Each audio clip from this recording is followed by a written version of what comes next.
Sword of Coming Chapter 1246. Chapter 1246 20 People and Candidates 4. Qin Pingon was going to visit the capital city of Yunyan State. He first sent a letter from Feijin to Zhongqiu, briefly describing the process and results of his meeting with Qingyang and others, and asked Zhongqiu to send a message to the temporarily formed city. In the Patriarch Hall, it was said that Mi de Sword Immortal personally took action, but unfortunately he only caught 2 accomplices, and the main master, the talisman monk, escaped. However, this wild monster tribe must have been unable to disrupt the situation. Dozens of people from dozens of countries along the Dadu coast excavation work in Dadu can be resumed with confidence. The fierce-looking man with a blank face and his mistress, not knowing what they were thinking, made a plan and left the deserted temple in a hurry. They met Qin Pingon at the foot of the mountain and said that the couple were willing to become the immortal master. In front of the saddle behind the horse as a slave and a maid. Qin Pingon burst into laughter and said that he was used to traveling alone and did not like being served by others. You have found the wrong person. It is better to find another supporter. Probably because they saw this immortal master who turned 3 demonic men and women into ashes while talking and laughing, they became more friendly. They became more determined and bowed down on the mountain road. One howled dryly and the other pear blossoms brought rain, telling the story of these years. It was so hard and painful, but when they looked up there was no trace of the scholar, but they still refused to give up. Finally, at dawn, they saw the immortal master who was cooking on the stove in an abandoned post station. The man's name was Fan Tong and the female ghost's name was Xianxia. They asked the immortal master if he disliked their lowly origins and dirty pasts. Qin Pingon didn't say anything, just invited them to have a simple breakfast. Xianxia had a sharp eye and was diligent in helping clear the dishes. Qin Pingon didn't stop him. He just joked, "Don't you count the numbers yourself? Who? I dare to take you with me. Who has seen our team and not misunderstood that we are ruthless people who rob homes and homes?" The woman is self-aware and smiles in all her glory, while the man is so worried that he scratches his head. Speaking from conscience, this is indeed the truth.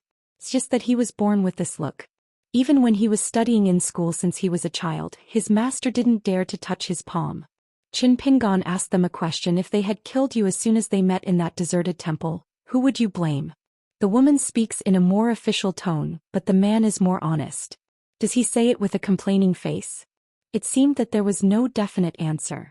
Next, the immortal master just asked them about the current situation under the mountain in the surrounding countries. Naturally, the 2 of them knew everything they knew. Before leaving, Qin Pingon said that he was going to the capital of Yunyan Kingdom. If you are willing to follow, you can follow. The 2's eyes lit up and they happened to be on the way. They swore that they would only follow the immortal master from a distance and would never let anyone misunderstand that the 3 of them were the same person. Man Xianxia had already changed from her package into a dress that could wrap her figure more tightly. The man privately reminded the woman that it was true that the immortal master had magical powers and profound spiritual knowledge. You should not put a hat on me. The female ghost who takes the path of picking up yang and replenishing yin is laughing so hard. She said that she was so beautiful that she could not catch the eyes of the gods on the mountain. At this point, the man's face turned gloomy, and the female ghost who once worked as a foot warmer and beauty bowl for a mountain fairy also felt a little secretly sad. The man sighed, felt guilty and patted the back of her hand. The female ghost smiled sweetly, grabbed his palm with her backhand and scratched it. The man's heart immediately became excited and his eyes came alive, and he looked at the woman's bulging breasts. "Touch it." Qin Pingon, who was walking in front, coughed slightly, and the 2 behind him restrained themselves. Fan Tong is a martial artist in the 4th realm, and he is not considered a good player in the world. After all, only the 5th and 6th realms have the reputation of being a little master. This is the only reason why Fan Tong is so homeless. Xianxia is a ghost in the Lujin realm, and the man around her is full of yang energy. As long as she does enough homework at night, she can walk without any problems during the day. As long as she doesn't get close to the city god's temple, there will be no problem. The man gathered his voice and whispered, "Sanyang, why do you think he changed his mind and allowed us to follow him?" The female ghost laughed from the bottom of her heart and said, "It's profitable after all. Otherwise, what's the point of bringing 2 wheel bottles? Is it fun? If you have a chance, go to the ferry and buy some outdated Xianxia newspapers to see if there is any news about Qin Pingon. He who listens to the wind is like rain. What are you thinking? A big shot like that whose name can be written in Xianxia newspaper, can we really meet him? Besides, he is who he says he is. I think the man and 2 women in the temple were a tough opponent. Picking one out at random would be more than enough to deal with both of us. Since this Master Qin can easily defeat them, I'm sure he is a legendary continental master. Fairy. Qin Pingon also let them whisper. The bird in the cage wants to create a small world with the right time, right place and perfect people. I and the others are short-term and temporary workers. For now they are still working on static animals. Regarding the backgrounds of various characters, this is just the beginning. As the old saying goes, one person can feed all kinds of people, and to describe all kinds of things in the world, one must have at least 100 people and 100 kinds of life. Like that beauty infinite face, each needs his own good. At present, there are only about 50 figures in total, such as Xiahozan, who can be used as typical paradigms. As I told you Sherwu before, the people and things Qin Pingon imagined alone are often too reasonable and have flaws in the ointment. So as a reward, during the break, Qin Pingon would let the couple choose some old stories they could talk about. Whether they were heroic words or trivial things, they could talk about anything. After all, when it comes to searching and collecting other people's memories, Qin Pingon can easily deal with Shaoxing and Xianxia without any psychological barriers. However, if he uses this method against Fan Tong and others, he really can't get past his heart. One day when there are 100 or so key figures in Xinxiang Tiandi, all the scenery, buildings and objects in the caged bird can be connected in series. For example, if weeping poplars tie horses, dense torches are burning, willow branches in the moon, flower shadows swaying in the courtyard, etc., they are all frozen paintings. Then with a person they will be like a fish in water and they will become lively. And it will definitely become more and more difficult to collect these manuscript characters. When Qin Pingan's real body returns to Fiola Dojo, one of Qin Pingan's next important tasks is to calculate the statistics of a hypothetical octogenarian who will see hundreds of thousands or millions of different scenes in his lifetime. How much will you remember again? So Qin Pingan sent another secret letter to Qing Tong, and agreed on a meeting place in the letter. A sycamore leaf is an illusory world. Qing Tong still has a lot of these sycamore leaves on hand. If he is determined not to sell them, he can borrow them. It's not like he won't pay and he can negotiate interest. There is no Xinjia ferry in the surrounding area, so people from all over the world are flocking to Yulin Ferry. It can be seen that after these years of recuperation, Tonggishao has undergone great changes, and the market has revived. It may be too early to say that the world is peaceful, but there is no doubt that the chaotic world has become less. Along the way there are short pavilions with willow trees and long ones. Occasionally there are well-dressed women and green girls who are going out for an outing, standing gracefully among them. In the countryside and villages, chickens crow and dogs bark and smoke curls from cooking stoves. During this period, Qin Pingon received a reply from Master Zhong, saying that at least half of the members in the ancestral hall were skeptical about the matter. Therefore, after receiving the news, many small countries braved the courage to desecrate it again. It is not difficult to understand that Miyu was the one who pursued Qingyang most diligently before. Now that Zhongqiu has given the result of killing 2 and escaping, the members of the Zushi Hall do not doubt that the killing power of Mi Dajiangxian is not high enough, but they cannot trust Miyu. There is such good luck. Could it be that Huang Ting, who is in a lower realm but has deep blessings, would be more able to convince the public? However, Zhongqiu also said with a smile in the letter that as long as the mountain master shows up once at Yulindu, all the doubts of all the forces will be eliminated. Probably because of the shadow of the famous tree, Yin Guan personally came to Tonggishao to kill the demon, which was indeed more of a reassurance. Stopping on a mountain plank road that day, Fan Tong finally couldn't help but wonder, Master Qin Xian, do those trivial things we are talking about sound interesting? The woman was also very curious about this and pricked up her ears, wanting to know the answer. Qin Pingon said casually, scholars like to write literary notes, recording what they have seen and heard about the landscape, anecdotes about the government and the public, as well as secrets about the palace, inside stories of the officialdom and so on. In addition, there must be some daffodils, mountain ghosts, foxes, flower demons and plant and tree spirits. It must record major events. Trivial matters are also acceptable. Qin Pingon never expected that just such a casual joke would make the couple excited as soon as they heard it. It was as if they had been given a shot of chicken blood. The two people who originally felt that they had exhausted the story suddenly became enlightened. After confirming that she could talk about anything, the woman even took out a pen and paper and helped the man count the years together. A good memory is not as good as a bad pen. She muttered first, put pen to paper and waited until several pages were filled. Then he went to Master Zhou Xian and became a storyteller. While Qin Pingon was recording, he jokingly asked them why they became so full of ideas. She smoothed her hair on her temples and said that it would be a wonderful thing to have her own name and story in a book. He clenched his hands into fists, his eyes sparkling, and said that he had never dreamed in his life that he would be able to become a person named in the book. I see. Hansi began to dislike his name as it sounded ugly and he had been laughed at since he was a child. He asked Master Qin if he wanted to change it. Master Qin Xian said no, this name is not popular outside the book, but it is good in the book because it is easy for readers to remember it at a glance. In the mountain villa of an old luxury home, there are ruins and overgrown weeds. It suddenly rained, so they took shelter here. When the rain stopped, the water in the pond gathered again and formed a nest of mercury. From time to time, the couple would quietly walk away, spending a quarter of an hour or two each time. When they came back, their faces were full of red and their faces were glowing. Qin Pingon moved a chair under the eaves and sat under the eaves. Behind the old house was a large 5-couplet bookstore with thousands of books.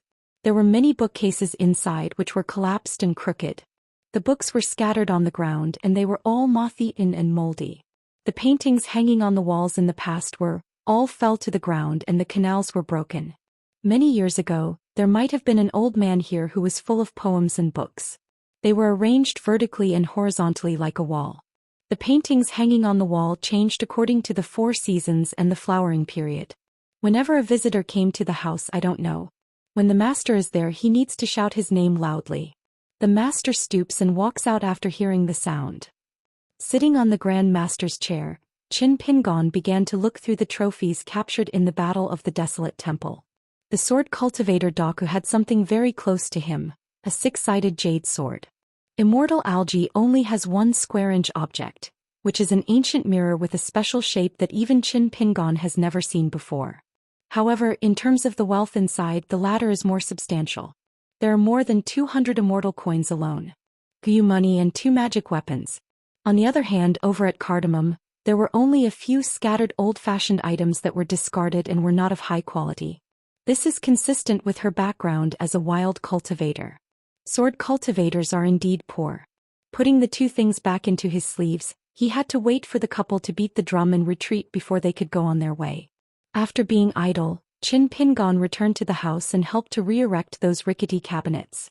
It could be seen that the owner is a real scholar, and the books he collects do not value additions. Most of the books have book seals, eyebrow markings and inscriptions and postscripts. They are really reading, not reading, good books.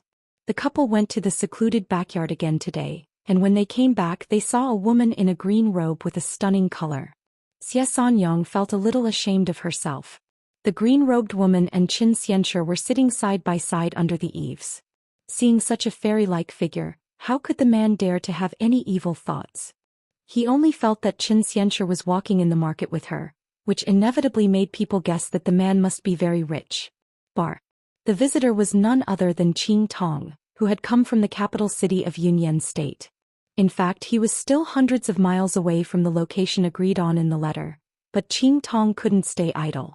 Although Qin Pingon deliberately restrained his Taoism, he did not cover up his whereabouts at all. Meaning, after all, Qing Tong is an ascended realm and he can use the method of palming mountains and rivers. Naturally, he can tell at a glance from a distance, but he still waited until Qin Pingon took shelter here before he decided to show up in advance. As for why Qin Pingon had the pair with him, it is easy for men and women to be stirred up by thunder from the sky and fire from the earth. Qing Tong is not curious about this. I have to admit that those 2 people are of low level and can be ignored. They have quite a lot of tricks in bed. Can be said that when you meet an opponent you will meet a good talent. Seeing that Xiao Mo with the yellow hat and blue shoes was not with Qin Pingon earlier, Qing Tong couldn't help but feel a little relaxed. The young Daoist is probably half a family member and knows more about the inside story, so he was quite unhappy when he heard about this. You Master Qin are upright and you cannot live up to your reputation, so give it to me. When the outside world knows that it was me, Taoist master, who took action personally, how can they suspect anything? Since the old blind man and Li Huai are no longer around, the young Taoist seems to be greatly swollen now. For a small country like Yunyan country, which is in the palm of your hand no matter how big the capital city is, there are 3 people in the Ascension realm in such a small place. Yangji, whose pseudonym was Jingxing, became a tribute to the Daquan Yao family. A young Taoist who is good at moving mountains and refining mountains, this Ascension realm, after leaving the 100,000 mountains, seems to have begun to prosper and achieve great fortune. In addition, Feng Xuetao, whose Taoist name is Qingmi, is now implicated by Jiang Shangzhen, and his reputation in Tongyi's Hao is considered bad. He is unwilling to go to Yugui sect or Yunku Blessed Land so he can replace that Taoist priest. Zhang Fenggu of Laoxiang stayed here in Yunyan Kingdom making offerings. Zhang Fenggu is the highest-ranking and oldest patriarch of the Yugui sect today, and is Sun Yuan's junior brother. Whether it is Jiang Shangzhen or Wei Ying, the 2 sect masters one after another can be said to have grown up under the watch of the old man. Someone has to help Yu Guizhong keep an eye on this place and be responsible for specific affairs at the same time. Yu Guizhong does not dare to use an ascended realm person to worship him, so Jiang Heng, the young master of Yunku Blessed Land, needs to be stationed in the capital. His father could talk freely with this senior Qingmi, but Jiang Heng did not dare to show any slightness. After all, he was an ascended person with profound Taoism. Yu Mao, who had been a guest in Tongyi's Hao decades earlier and was as unruly as the leader of a continent's immortal masters, probably would not have dared to quarrel with a wild cultivator like Feng Xuetao. However, Qing Tong deliberately ignored Qin Pingon, who was only a few steps away from Yulindu. Qin Pingon just pretended not to know. Qing Tong said, "Thank you." Qin Pingon smiled and said, "Being convenient for others is also convenient for yourself. There is an old saying in my hometown, do something good that doesn't cost money. Do it if you can and do it more. It is easy to have good fortune when you are old." It turns out that in addition to moving away from the central boundary of Tongye continent, there is actually another good place for the local demon monks in Izhou to go recently. It was a sect with the first name that came out of nowhere, named Wutong Mountain, and the sect leader was named Qingyu, and he was an unheard-of Jade Pure Realm monk. Wutong Mountain announced to the outside world that the sect only accepts Qi practitioners from the Shanzi Zhuoliu, who were born in Shanzi Spirit Monster. Of course, Qin Pingon helped to get the share of the new sect in Tongyi's Hao. In fact, according to Qing Tong's qualifications and resume, if he really wanted to send a letter to the Chinese Confucian Temple saying that he wanted to found a sect and become the founder of the sect with the title of Zong, it would be between 2 choices. It's just that Qing Tong can't wipe out this face, let alone accept the result of being rejected by the Confucian Temple. Therefore Qin Pingon, or to be precise, Mao Sai of Liji Academy, became the Iceman who attacked for a time. The Zhongtu Confucian Temple allowed Qing Tong to build a new sect, open the door wider, and accept the local demon clan in Tongyi's Hao. Help these Shanzi monsters who are always worried and miserable to have a place to stay. There are often some shady scandals about the search of mountains by Qi practitioners from various continents. They are obviously hiding from disasters. The genealogical monks have come to light again and rebuilt the dojo, but they have to hide everywhere. There is a lot of resentment. Now Dafu Academy dealing with various conflicts, I was very busy.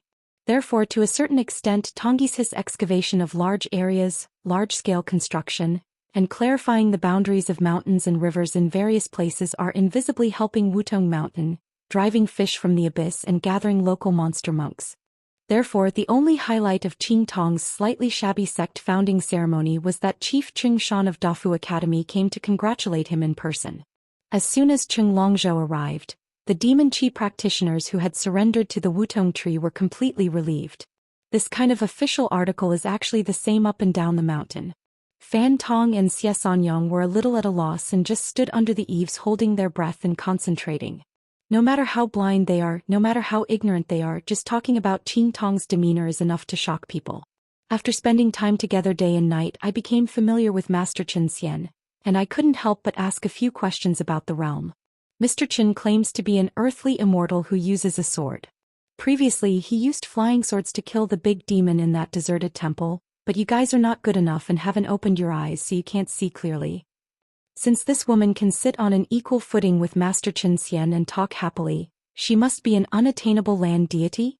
Qing Tong got straight to the point and said, "You know the purpose of calling me here this time. Tell me, I want some phoenix leaves."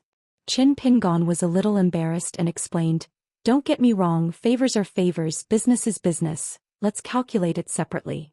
Qing Tong asked, "Then it will be calculated separately?" If he hadn't owed this favor, Shanju Qin, who had long coveted the sycamore leaf, would never have thought of stealing a sycamore leaf from himself. It is true that those sycamore leaves in his hands are probably not even worthless, but they are Qing Tong's favorite, and he uses them to nourish his eyes whenever he has nothing to do. Just like here, the wealthy and noble families have never tired of opening up villas in the mountains and forests and building urban courtyards.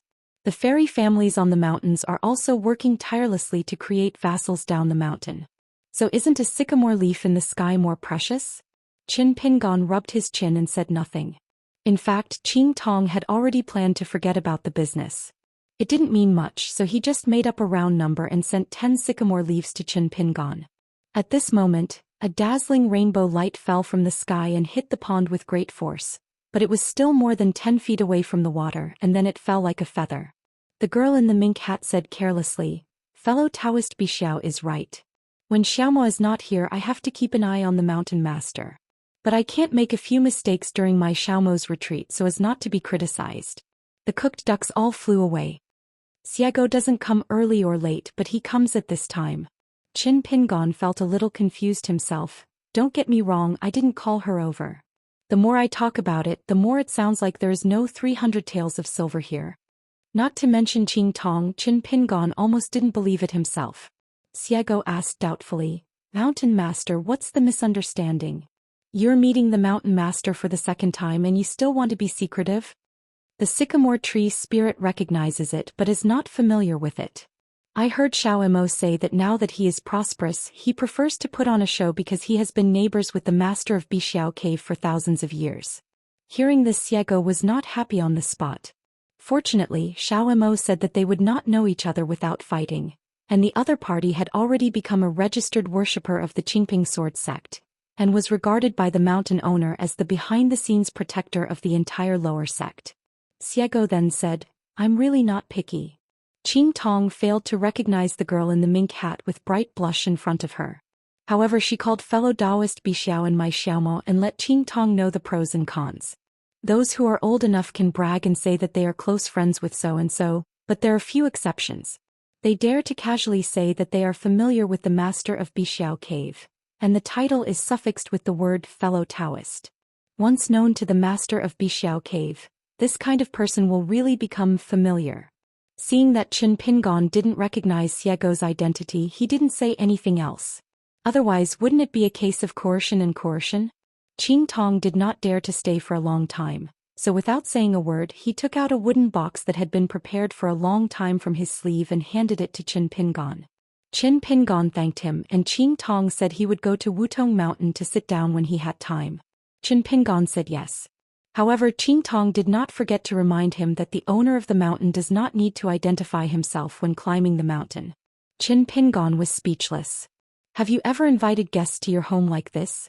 Do you really not regard me as an outsider?" When the attentive Qing Tong walked far away, instead of shrinking to the mountains and rivers, Xiago said depressedly, "What's going on? This guy is annoying me?" Qin Pingon smiled and said, "I guess fellow Taoist Qing Tong has guessed your identity." The couple didn't dare to take a breath. Qin Pingon introduced, "I have a small mountain and she is the second worshipper." Before the two of them could say a few words, Xiago waved his hand and said, "Don't be polite."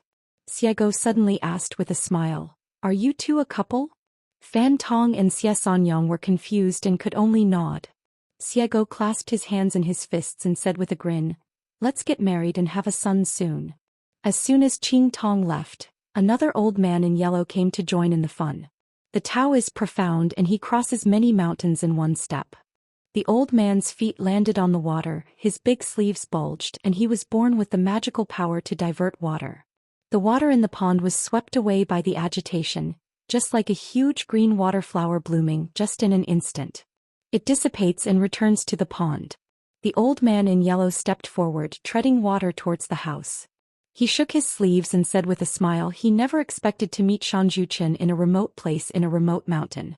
Taoist Nin came here following the rainbow vision here, and wanted to see if there was any chance of becoming famous.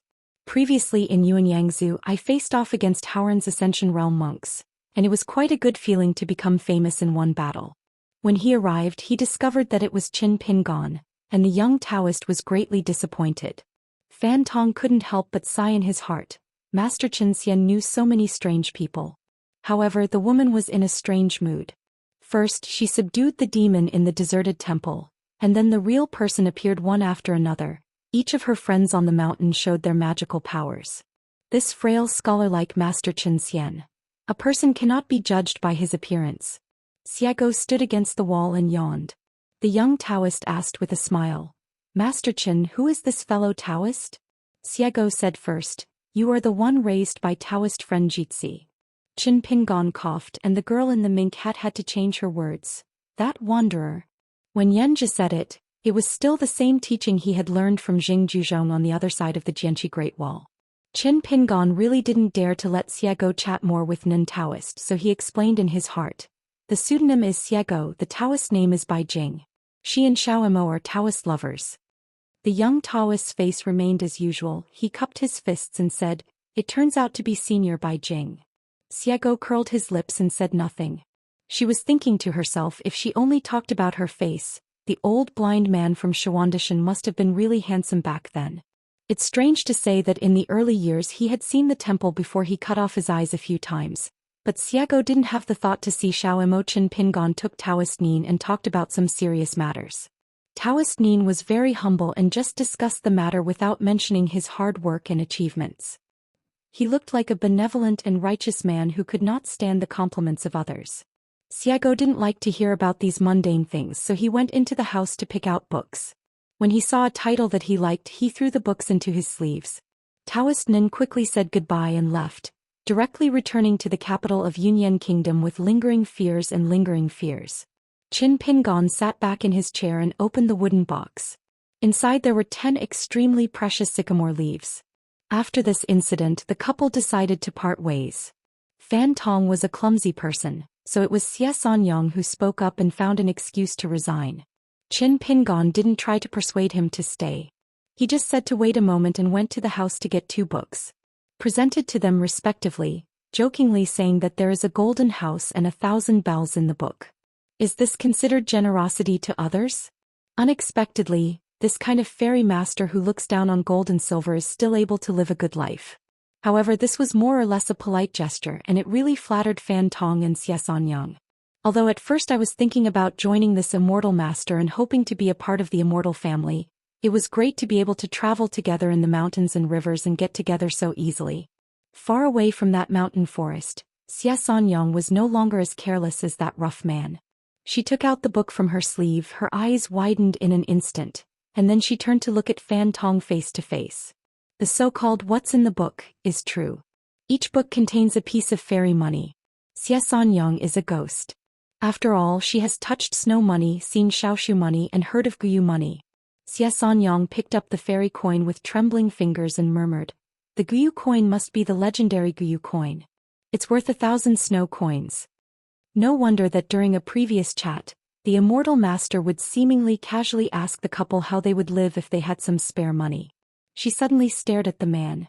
Fan Tong took the fairy coin and handed it to her as if he was addicted to it. Fan Tong had a private chat with the immortal master, and the latter said that Xie Sanyang could die for him at the critical moment of life and death. Fan Tong was of course puzzled. How could he know or be sure about such a thing? Could it be that the immortal master could figure it out? The old immortal master was there at that time and said that he had set up a fortune-telling stall before and that he could indeed read faces. Fan Tong didn't think it was necessary for the immortal master to deceive him, so he believed it. Since the woman was willing to risk her life for her, there was no reason why she should be reluctant to part with a piece of fairy money. At this moment, the woman raised her eyebrows and smiled charmingly, and the handsome man knew that new tricks were waiting for him. In fact, there is a Xiaoshu coin in Hanzi's book. If a man understands it well, he can use it as personal money. He must be someone who has been short of money when he was at home. No wonder Master Xian traveled so leisurely and calmly. On the road outside the mountain, in the direction of the old house in the mountain, The woman, who is now accustomed to having a plain face turned to the sky, pulled her skirt and said a blessing, and the man clasped his fists in greeting from a distance. The hurried yesterday and the slow tomorrow are all confused. Taking Xiago to the border of Yunyan country, Qin Pingon walked on a stretch of mountains with 5 steep peaks like fingers touching the sky. It was a beautiful place with beautiful landscapes and many fairy-style old sites, leaving many ruins in the mountains. There are unbearable traces of palaces, temples and alchemy refining. Unfortunately, the spiritual energy is now thin and mixed with turbid evil spirits, so it is not suitable to reopen the dojo. The reason why he came here to take a look was because Qin Pingon found a little divine light shining in the mountain, which flickered brightly and dimly, which was a clear sign that a temple for obscenity had been built. Qin Pingon said, "If you feel bored, you can just wander around by yourself." Xiago asked, "We took a detour here to see what the local mountain is doing. Is he evil? Then we can decide whether to help him or to close the mountain and ban him." If this is the case, she is not bored at all, she is gearing up and eager to try. Qin Pingon gave a strange answer, "I want to see more things." Xiago glanced at the side face of the mountain owner, and after thinking about it, she still didn't ask any more questions. Later, in the area under the jurisdiction of the local mountain god, he saw a group of young monks who were out for training. Xiago pricked up his ears and listened to their chat. He found out that they were from several mountain sects with long-term connections. A dozen of them made an appointment to go to Yunyan country. In the capital city, there is a temporarily built Sherman property on the Yulin ferry side where you can rest. Qin Pingon has never heard of the names of those sections. It can be seen that there is no guardian in this team. The one with the highest level is a red-faced man from the cave realm. He is short and strong, wearing commoners and straw sandals with piercing eyes. The name is Zhou Xian, and there is an iron mace engraved with the Lei Bu talisman on his waist. It is not a magic weapon, but one of the better quality among the spiritual weapons. For a small sect, it is probably a treasure that has been passed down from generation to generation. Sure enough, Qin Pingon listened to a few more chats next to the remains of a jade well where the Immortal Master made alchemy in the past. The man was the leader of a sect. He was not very old, but he looked older. The sect he belonged to was a branch of the sect.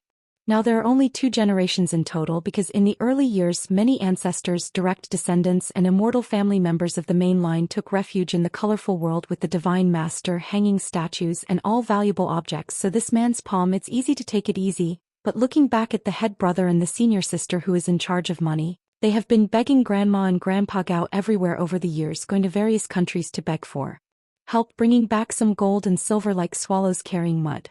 Every time the senior sister returns to the mountain, she complains endlessly, saying there was no way she could survive this day. If the sect wanted to accept another 3 generations of disciples, she would really have no choice but to engage in the business of selling sex. Every family has scriptures that are difficult to recite, so the head brother asked him to take the opportunity to travel far away to see if there was any way to make quick money and make some friends in the mountains with rich family backgrounds. As for the disciples of the sect who travel together, they are not well off. If they were really well off, they would have taken the Xianxia ferry long ago. They said it was for experience, but in fact they were carrying each other's sedan chairs, striving to be worshipped by the court of that small country, or to be guests in the homes of dignitaries. During their travels, when they heard that there was a haunted house somewhere, where demons were causing trouble and spirits were harming people, they hurried there. In order to avoid being robbed by their peers, everyone wants to put up a golden sign of their sect. They are willing to do justice for heaven and are good at subjugating demons. Over time, as long as the reputation is spread, the sect will have a reputation. It's just that after so many years of continuous mountain searching in Tongyi's Hao, it's not easy to find a few remnants of the wild monster clan.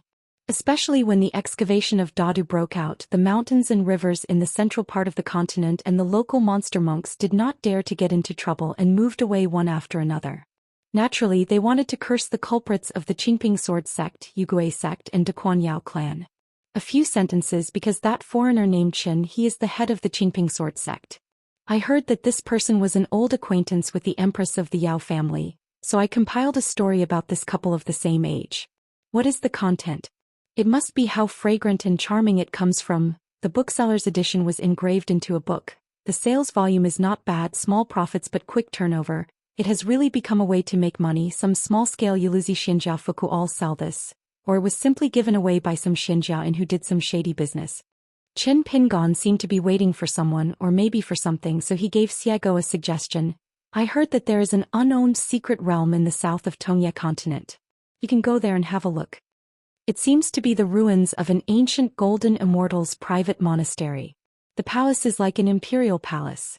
In ancient times, the places where immortals made elixirs either became immortals and left jade wells, or there were no islands of barren grass. According to the gossip that has been leaked now, that ruins, both in terms of the content of the inscriptions and the words carved on the cliffs, have a very strong tone. For example, the stone tablet erected at the mountain gate contains the words, teaching the king the recipe for immortality, which can refine the soul. Yin and Yang cook the 5 colors and water and fire refine the 3 flowers. In the ancient times, there were several well-documented real examples of taking pills to ascend. Since ancient times for more than 3,000 years, it seems that no one has accomplished this feat. Therefore, regarding this rumored relic that there may be a bottle of elixir, the Jade Guizhong has already made some moves and regards it as a must-win. Maybe the only variable is that I heard that Huang Ting from Tapingshan also went there to try his luck.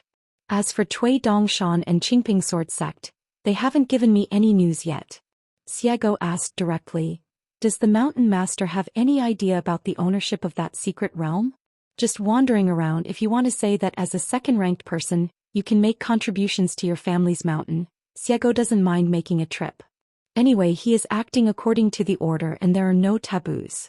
If the mountain owners think they can fight, then they can definitely fight. The Mountain Master is still experienced in doing things. Qin Pingon smiled and shook his head. I'm just afraid that you'll be bored here, so I'll let you go out and relax. It has been proven on the mountain long ago that in this kind of land, it depends on fate.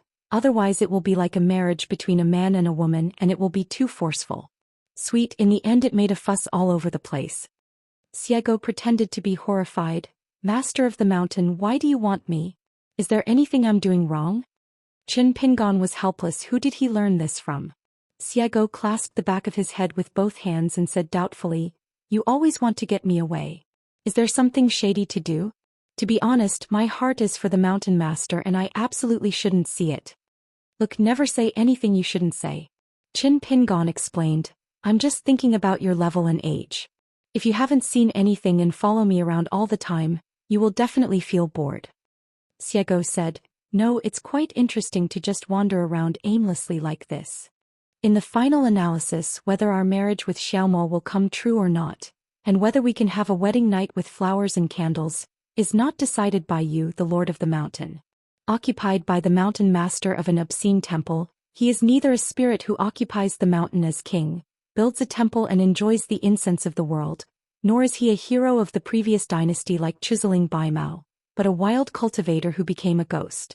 Last year we started to post hero posts widely, inviting heroes from all walks of life to stay here and build momentum. Of course, the Mountain God Mansion will not say to the outside world that it is a temple of obscenity that has not yet been canonized by the Yunyan Kingdom court.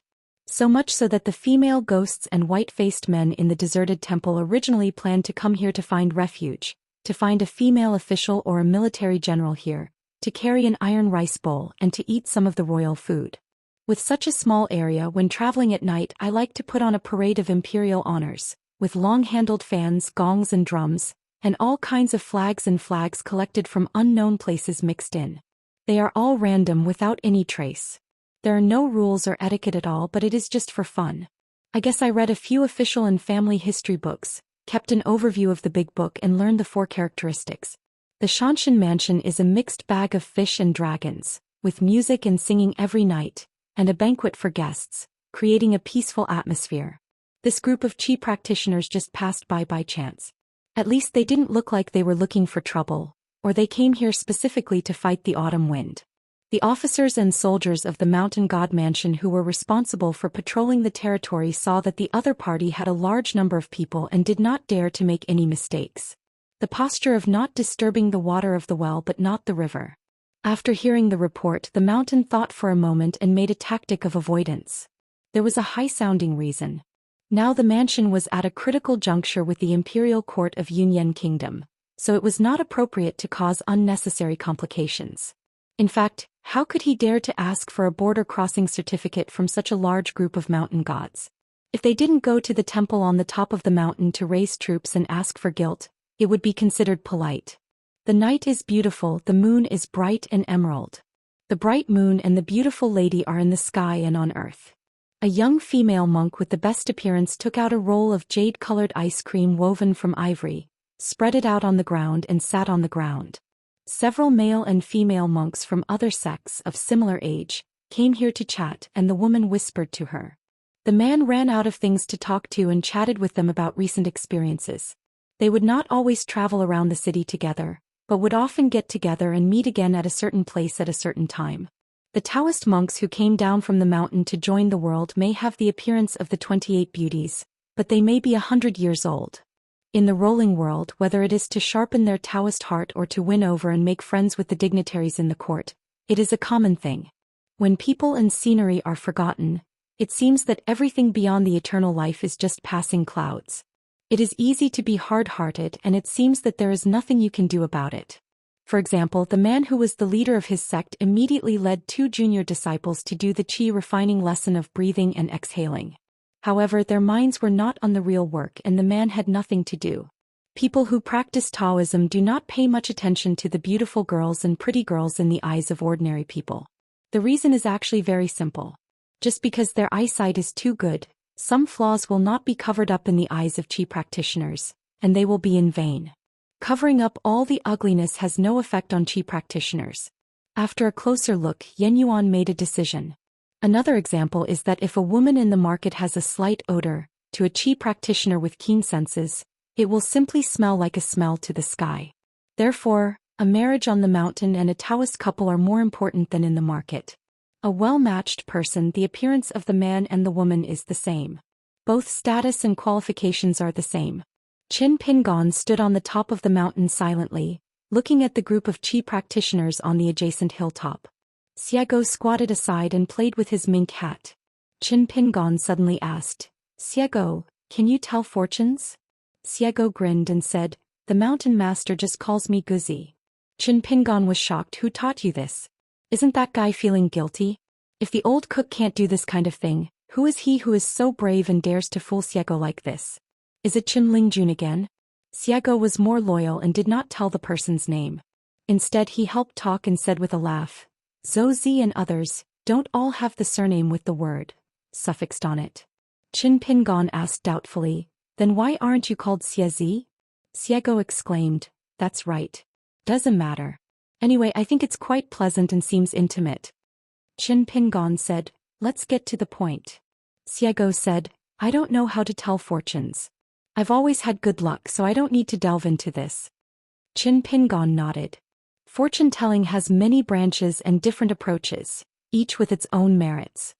On the top of the mountain, among the great monks' techniques of deduction and creation, there is a remote method that is said to be the most accurate but also has the highest threshold. That is to turn the word pui mentioned in derivation into its true literal meaning. Qin Pingon had always heard about it and had seen it several times in books, but had never witnessed it with his own eyes, so he consulted the old temple master for advice in the Fiolu dojo. The old temple master sneered at this and told Brother Qin not to think about becoming fat in one bite. This skill is destined to be impossible to learn. For those who are experienced in the world, even if they are lucky enough to master the superficial aspects of this magical power, their vision will become increasingly confusing and dark. Those who predict destiny by inference. The lower the realm, the shallower the path, the more veins and countless forks you see, and the scene on a line becomes blurry as you go further back, and even at some nodes the scene disappears directly on the spot. The old temple master then slapped Qin Pingon on the shoulder and gave him a gentle push. Qin Pingon fell far away and felt dizzy. He returned to the same place and curiously asked the old viewer what he had seen. The old patron laughed but said nothing. Qin Pingon understood immediately that it was just an itchy hand, so he slapped him openly. The old temple master suppressed his smile and said, "For example, Xiao Mo and Bai Jing, not only are their realms higher than yours, they are also particularly hard-working. Otherwise they would not be able to live for thousands of years, so you can't push them no matter how hard you push them." Xiago asked, Did fellow Taoist Bixiao teach you the formula? Qin Pingon nodded. I passed it on, but if you want to convey the Taoist secrets, you need to spend a lot of spiritual energy.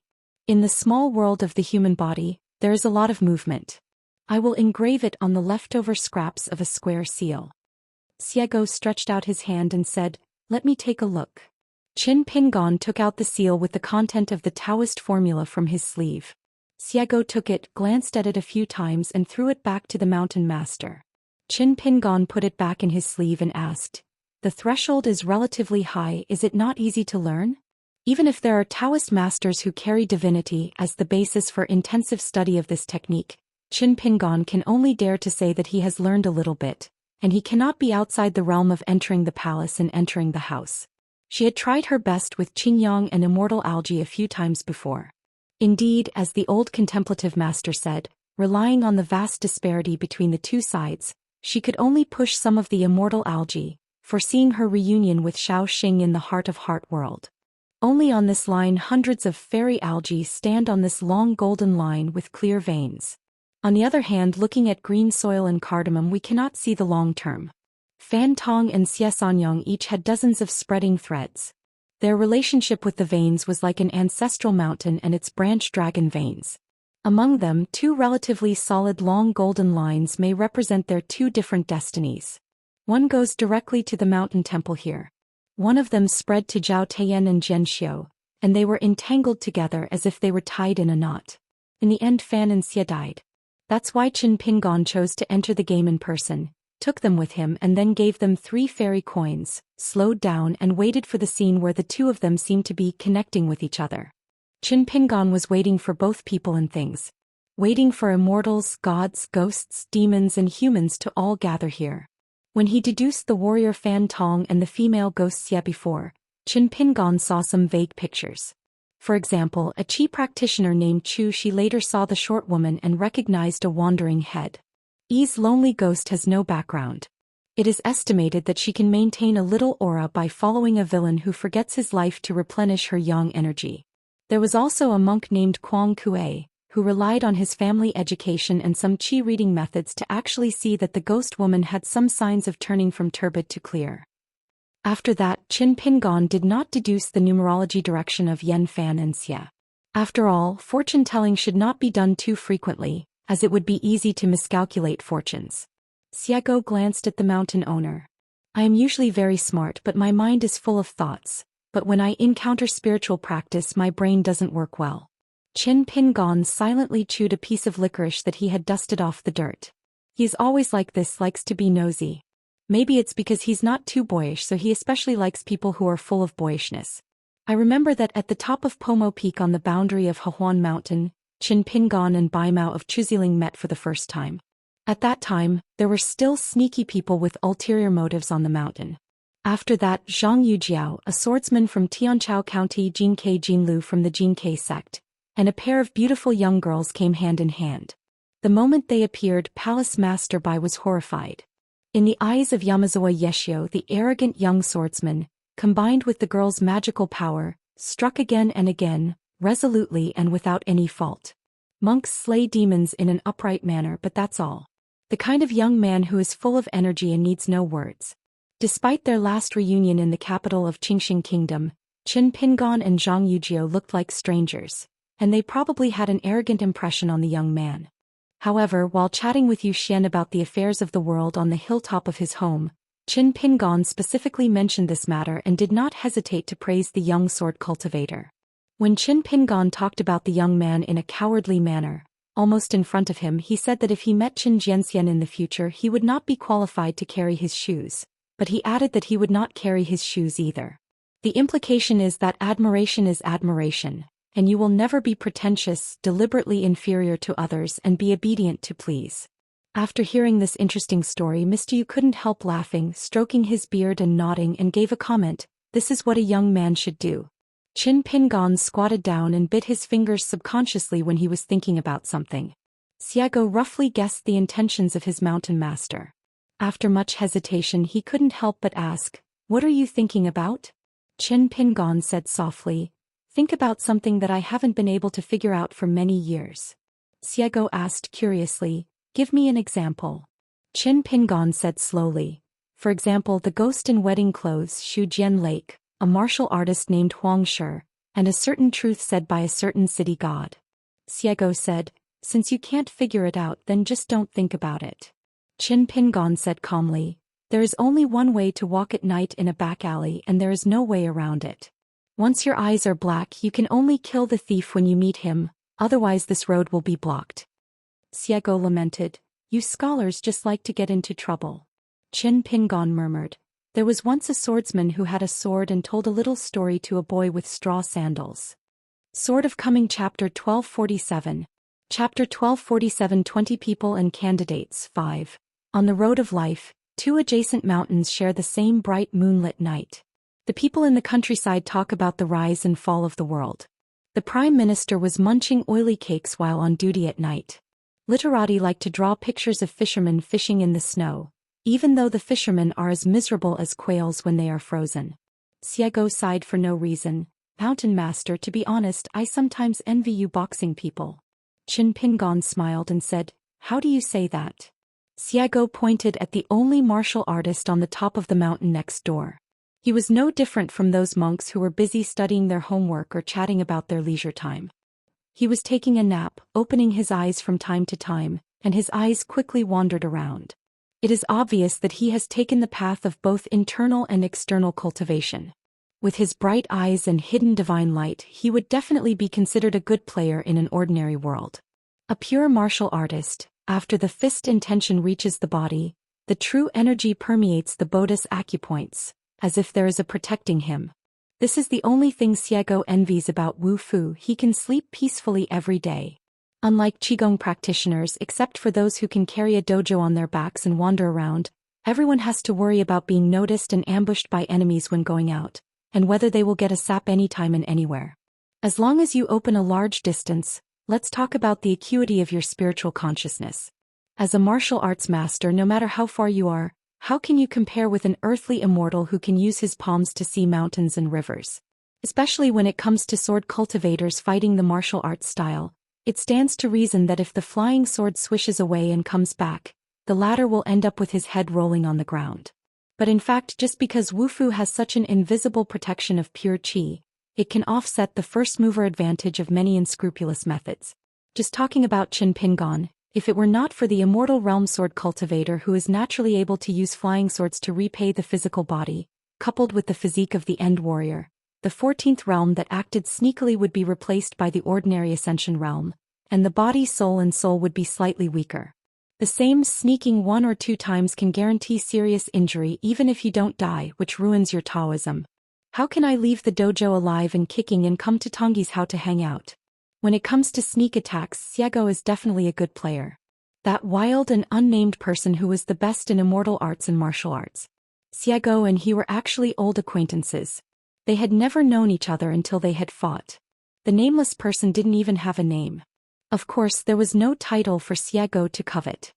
At the beginning, I just wanted to test the level of my ability, but the result was that 1 attack and 1 defense without seeing each other. After spending more than a month, Xiego still couldn't help him. Not to mention that the guy was rough-skinned and thick-bodied. Although he couldn't avoid flying swords every time, he could definitely avoid fatal injuries. In the end, Xiego got bored and walked away. Xiego said softly, I heard that the height of reaching the first level is about the same height as the golden body of a mountain and water god. There is a huge gap. It can be said that it is 1 heaven and 1 earth. It may be greater than the gap between Qi Sheng and Gui Zhen.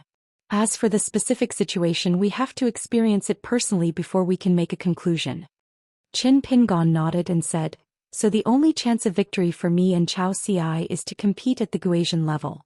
I failed to seize this opportunity, and of course Chao Ci would not give me this opportunity. Xiego asked, why aren't you more sure of being in a higher level than him? Qin Pingon asked back, why don't you just say that you are 2 realms higher than Chao Ci? If you ask about boxing, wouldn't I be sure to win? If you ask such an unconscionable question, you deserve to be tempted by someone to call yourself a dog. Xiego laughed. Xiego suddenly asked, if one day the mountain master reaches the 14th realm, is there anything missing? Qin Pingon said honestly, it's not that something is missing but that it's lacking too much. Due to personal circumstances, the lack of high enough killing power has turned everything into an illusion. It's really helpless. Xiego let out a sigh. Talking about being helpless to outsiders is not like the style of a mountain owner who always thinks about the word calmness. Qin Pingon smiled and said, "The book says not to blame others, but it doesn't mean that we should completely abandon our emotions and desires. Occasionally complaining is good for the body and mind. And this kind of thoughts and emotions that don't seem to be positive enough. I can talk to you, Xiego. I can talk to Xiaomi Li to some extent, but it's not appropriate to talk to Qin Lingjun or Miyu." Xiego asked, "Why, just because Xiaomi has a big heart I am more careless?" Qin Pingon took out his tobacco stick and puffed it skillfully. It was tobacco leaves native to his hometown. He said with a smile, "Miyu is thoughtful. He not only listens to what the people he values say, but also pays special attention to it. The more he cares about it, the more serious it becomes. So generally speaking, I don't talk to him very much. I only talk about things which is equivalent to talking about things. Qin Lingjun has a bad habit of being a gangster and he is used to doing things for his friends. Likes to take care of things, maybe one or two unintentional words from me will make him get into trouble, and make a person who usually doesn't like to use his brain suddenly become preoccupied. As for you and Xiaomi Li, your personality and temperament in the final analysis are related to each other. There is a big difference between them. Even though Qin Lingjun and me, you look very casual and laze around every day, in fact they have a lot of dislikes in their hearts. You and Xiaomi Li are different. The reason why I can pretend to be something wrong in my heart is because I have a lot of getting used to it in this world." Xiego felt a little embarrassed and gave a thumbs up. The mountain master is actually able to express his careless character so beautifully. It's amazing. Only then did she realize that besides swordsmanship she was so powerful. The mountain owner's attitude toward life has suddenly risen 7 or 8 stories high. Does Xiaomo know this? Don't be afraid, since the mountain master said so, Xiaomo will know sooner or later. A gentleman has the beauty of adulthood. Our mountain master has the title of Gentleman of the Confucian Temple. Qin Pingon smiled and said, "Once at the wine table I heard the old Immortal Jia say some thought-provoking words of wisdom. He said that as long as we have a heart for right and wrong, we will not be right and wrong people. The old Immortal said that some people are just like unfair people. The drowning water ghost likes to drag people into the water. If it goes on for a long time, the sky and the earth will inevitably become dark and the climate will be turbid. There is one good thing about Jialao Shenxian. Regardless of whether it is useful or not, when a problem is thrown out, it must always be followed by a solution. Is the method as a sage saying, I am good at cultivating the awe-inspiring qi. With this, you can stand on the shore, set your feet and pull back without entering the water. Maybe you can even pull back your friend who is like a water ghost." At that time Qin Lingjun laughed. Laughing, "I think this teaching of the lesser sage is really meaningful. Every family has its own family tradition, and Taoist temples and other Taoist temples have their own Taoism. It is not just the Taoists who have Taoism. Which layman does not have some Taoism in him? People with a firm heart are often as immovable as a mountain, but the scene in each mountain, whether it is dilapidated like a deserted temple, or whether it is like spring all year round with luxuriant flowers and trees, is where the cultivation and Taoist power of each of us lies. Everyone's sincerity has edges and edges. It may make people feel uncomfortable at first, but it makes it easier to stay together for a long time. But sincerity is a double-edged sword. If you are too sincere about yourself, you will of course hurt others and yourself. This kind of sincerity is the neighbor of selfishness. The sincerity that treats others with kindness and uses it in the right way is the sincerity. Kind. In my eyes, whether it's Xiego or Beijing, whether it's because I think Luoshan is not bad, or whether it's because I love Wujiwu and endure some human affairs for Xiaomo, Xiego asked in a low voice. With such a long story, did the mountain master finally find a chance to be alone with me and teach me how to behave? Are you afraid that if I make a mistake in the future, Luoshan will have to clean up the mess? Qin Pingon thought for a while and said with a serious expression, I see infinite possibilities in the sword cultivator Xiego. Xiego looked strange. The mountain master treats me as a senior. A young man who is not yet half 100 years old, and an old monster who has lived for thousands of years. Saying this, Xiego always feels that something is wrong. Qin Pingon couldn't help but laugh and said, If you always show your true face to others, I will definitely not dare to say that. At least it will be more Avoidant of suspicion? I would never take her on this mountainous journey alone. It's not a secular view of how a lonely man and a widowed woman should behave, but it gives Xiao a big problem. Regardless of whether it matters or not, there is a big problem on Xiaogo's side. It doesn't matter, don't worry, you can't trust me? Doesn't matter, I'm so relieved. Do you like me or not? Xiago didn't have much trouble with this matter. She had her own reasons to convince herself. If you say Bai Jing, the practice is too smooth, resulting in success in practice and frustration in love. If it is replaced by Xiago, can it be replaced by a bumpy life in practice and success in love? This deal is a good deal. If you don't become a householder, you won't know how expensive firewood, rice, oil and salt are. People who are used to living a careful life know their own pockets best. Xiago admired his mountain owner for taking charge of the situation. It's no wonder that the wild world hopes that this young hidden official will change his camp and learn from Shao Sun's example, and become awe-inspiring. Owning a natal flying sword, the bird in the cage, is like having a dojo with strict formations and no need to consume immortal money. Qin Pingon does not have to worry about the dissipation of the spiritual energy of heaven and earth. This has taken a huge advantage, but various actions and tricks, the endless creation of new realms will be exhausting. This is the only and biggest limitation. There is a Taoist saying that the most important thing is to nourish the spirit, the second is to nourish the nature, and the third is to nourish the body. Can be seen from this that it is not easy to cultivate one's mind. The higher the level of a Taoist, the harder it will be to recuperate once too much energy is consumed. The training of the body, even the nourishment of the soul, and the accumulation of external skills of Taoism can be done by thousands of methods that may produce immediate results or gradually show results. Only the mind of Taoists has been easy to disperse and difficult to gather since ancient times. Jingguqiyu, who cooperates with the caged bird, can split millions of flying swords, and the killing power is quite strong, but in the eyes of Qin Pingon and Xiago, it is not outstanding enough. Fighting in the same territory is equivalent to monopolizing the right time, place and people. There are few surprises and the chance of victory is extremely high. At a higher level, even if they were facing Xiago and Xiaomo, the most they could do was cut through the heaven and earth restrictions of the bird in the cage with one or several swords. And then they would probably be pulled back to that small world by Qin Pingon. When it comes to dealing with an immortal, whether the imprisoned immortal can get out of trouble depends on whether he is sincere enough to burn incense in the ancestral hall and whether there is smoke from the ancestral grave. But once the imaginary enemy turns into a real 14th realm, it would be rather tasteless. Whether you are sleepy or not is meaningless. To put it 10,000 steps back, can any Ascension Realm monk outlast a Taoist who is close to the Great Tao and can live as long as heaven and earth? Of course, having said that, there seem to be only a few imaginary enemies who are qualified to truly regard the 14th realm as above the Great Tao.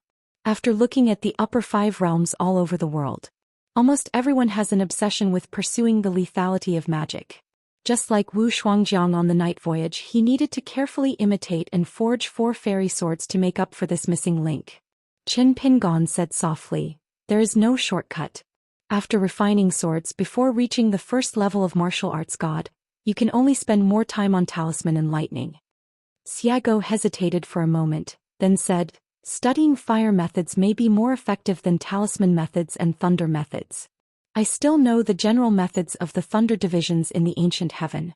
They are indeed powerful.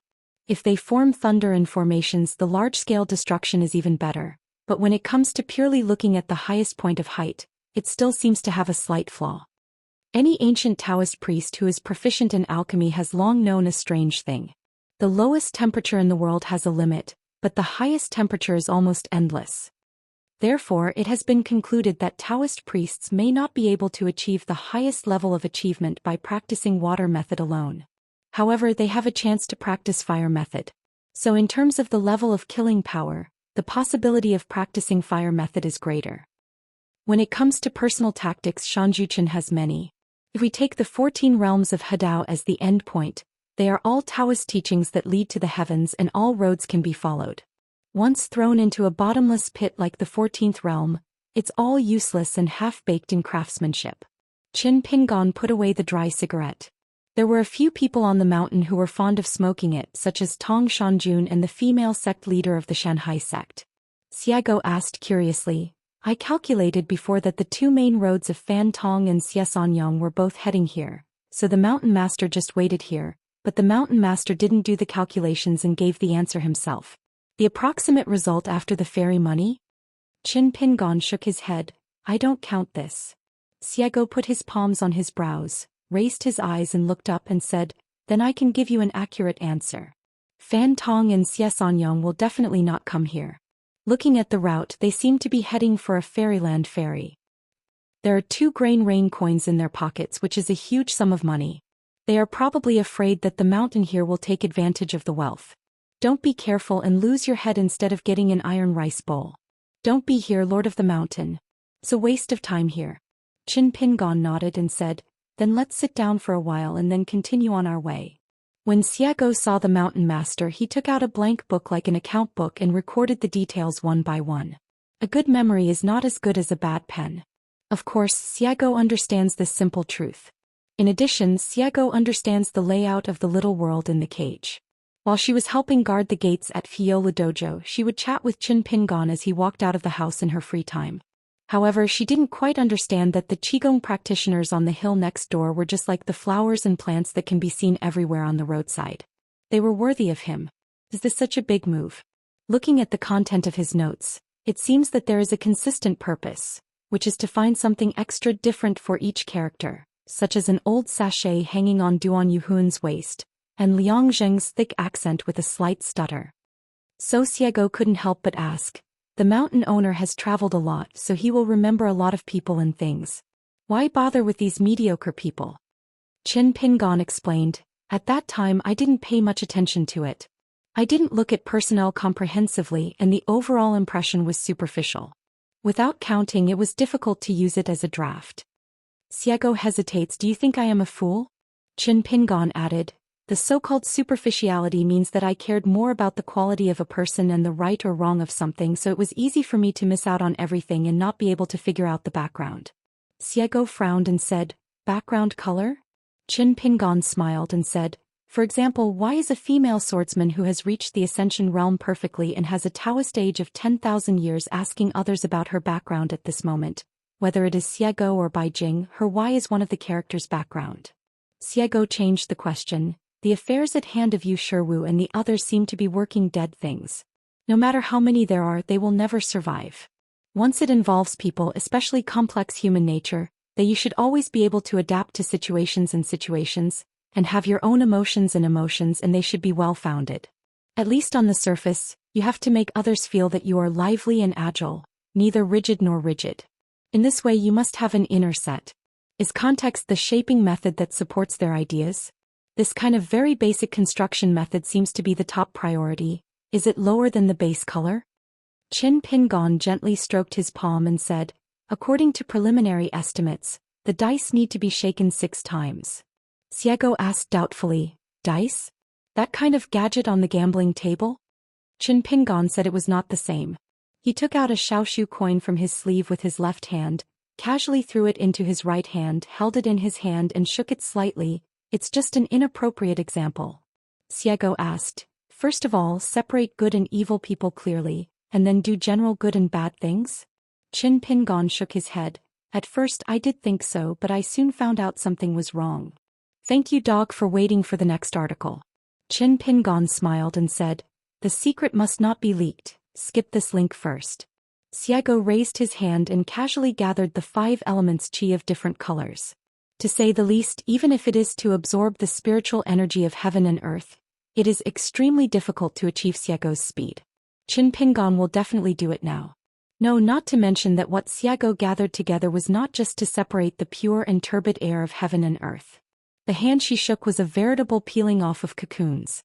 She molded these pure energies of the 5 elements into different dices, including the tetrahedron in the shape of a triangular pyramid, the most common regular hexahedron, the dodecahedron in the shape of a star, etc. Qin Pingon asked curiously, can you learn? Xiago looked embarrassed. You can learn by learning, but you can't teach by teaching. She had seen Mr. Sanshan Jiuho preach from a distance back then, and she came here purely by analogy. The implication is that whether the mountain master can learn it or not depends on his own understanding. She can't teach it, so she can't teach it. Besides, it has always been the master's special skill to steal someone's skills and then accept it as soon as it suits him. Xiago still didn't want to let the mountain master bypass the pass and asked, "There is no need to reveal the secret, can it be said in a general way?" "I can only say a few vague words really." Qin Pingon twisted the small summer coin, thought for a moment, found two alternative words and said slowly, "Heaven, human beings.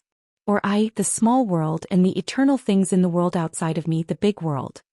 The inspiration for both of these comes from the saying of Taoist patriarch 3,000 words. The way of heaven has more than enough to make up for the damage. The way of man has not enough to make up for the damage. Can be derived from many pros and cons, going outward and inward. Those who are self-interested, those who are altruistic. Those who are seeking life, those who are seeking death. Wait. Let me take a break first. Xiago quickly stretched out her hand to signal the mountain master not to continue speaking in a hurry. She widened her eyes and asked, "First of all, I have doubts. There are spiritual beings in the world. The desire to live and the desire to die are of course opposite. Yes, but what about the general size, severity? Whether it is an ordinary person in the market or a person who goes to the mountains to practice Taoism, who does not have a strong desire to live long and to live forever. Mountain Master, you can't just take me into a ditch just to show off your knowledge. Sitting down and talking about Taoism is as big as the sky." Qin Pingon smiled and said, "Then put aside your objections for the time being and pretend that I didn't say this." Xiago held up his mink hat and rubbed his chin with the palm of his hand as a habit. Thinking about it carefully, it seems to be somewhat interesting. Shaking his head, Xiago continued, "Push forward one step further to reach the earliest conclusion. Regardless of whether it is the difference between human and heaven divided by Daozu, or whether it is not balanced enough between me and the outer world. For example, if I am small, the sky is so big. Is this the first dice that is the starting point too disparate in importance? I can be doubtful about the previous life and death theory, but on this point I am very 70 to 80% sure. I'm a little short on reading, but Mountain Lord, please don't lie to me and be honest with others." Qin Pingon said seriously, "My nothingness is the existence of heaven. From this, if you don't regard nothingness as ordinary nothingness, but instead regard it as existence, then the existence of my nothingness is exactly the nothingness of heaven's existence." Xiago almost blurted out, "With you chatting like this, aren't you sincerely acting like a rogue?" Qin Pingon smiled and said, "It originated from Buddhism, but the earliest inspiration came from a sentence said by Guizhujiu to Pei Qian. Note 1611 Left and right teaching swordsmanship. The two little girls had just met each other at that time, so of course they were quarreling and bickering. If you want to transcend the literal barrier, you have to cross many barriers and correct many deep-rooted existing concepts such as the weight of things, the height of form, the length of time, the size of the heart, etc. While there are still spirits existing between heaven and earth, spirits and monsters are refining their shapes, and Taoist magic can be manifested into magical arts. In the final analysis, spiritual energy still exists in the human world, and people can refine their energy to seek immortality." Xiago suddenly asked, "Qin Pingon, have you seen the real Taoist yin-yang fish?" Qin Pingon asked doubtfully, "How to say it? Is there anything to say?"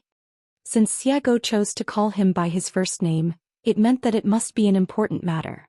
But Xiago blinked, immediately changed the subject and was full of admiration. What a great beginning. The difference between heaven and man and the unity of heaven and man. This is the beginning of the 14th realm. Qin Pingon smiled and said, "Either from high to low, building a high-rise building, or from low to high, building a mountain. According to my personality, growth environment and practice history, it is actually more suitable to start from a low place.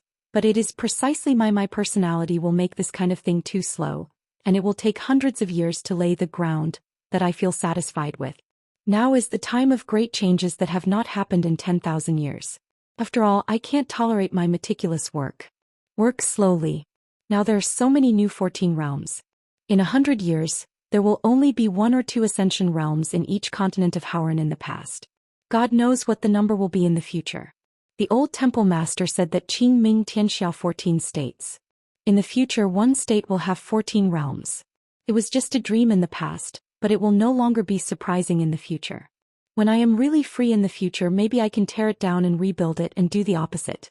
Previously in Zhou Xian inside I gave you Sherwu and others a hug, and the sieve at that time had 7 layers.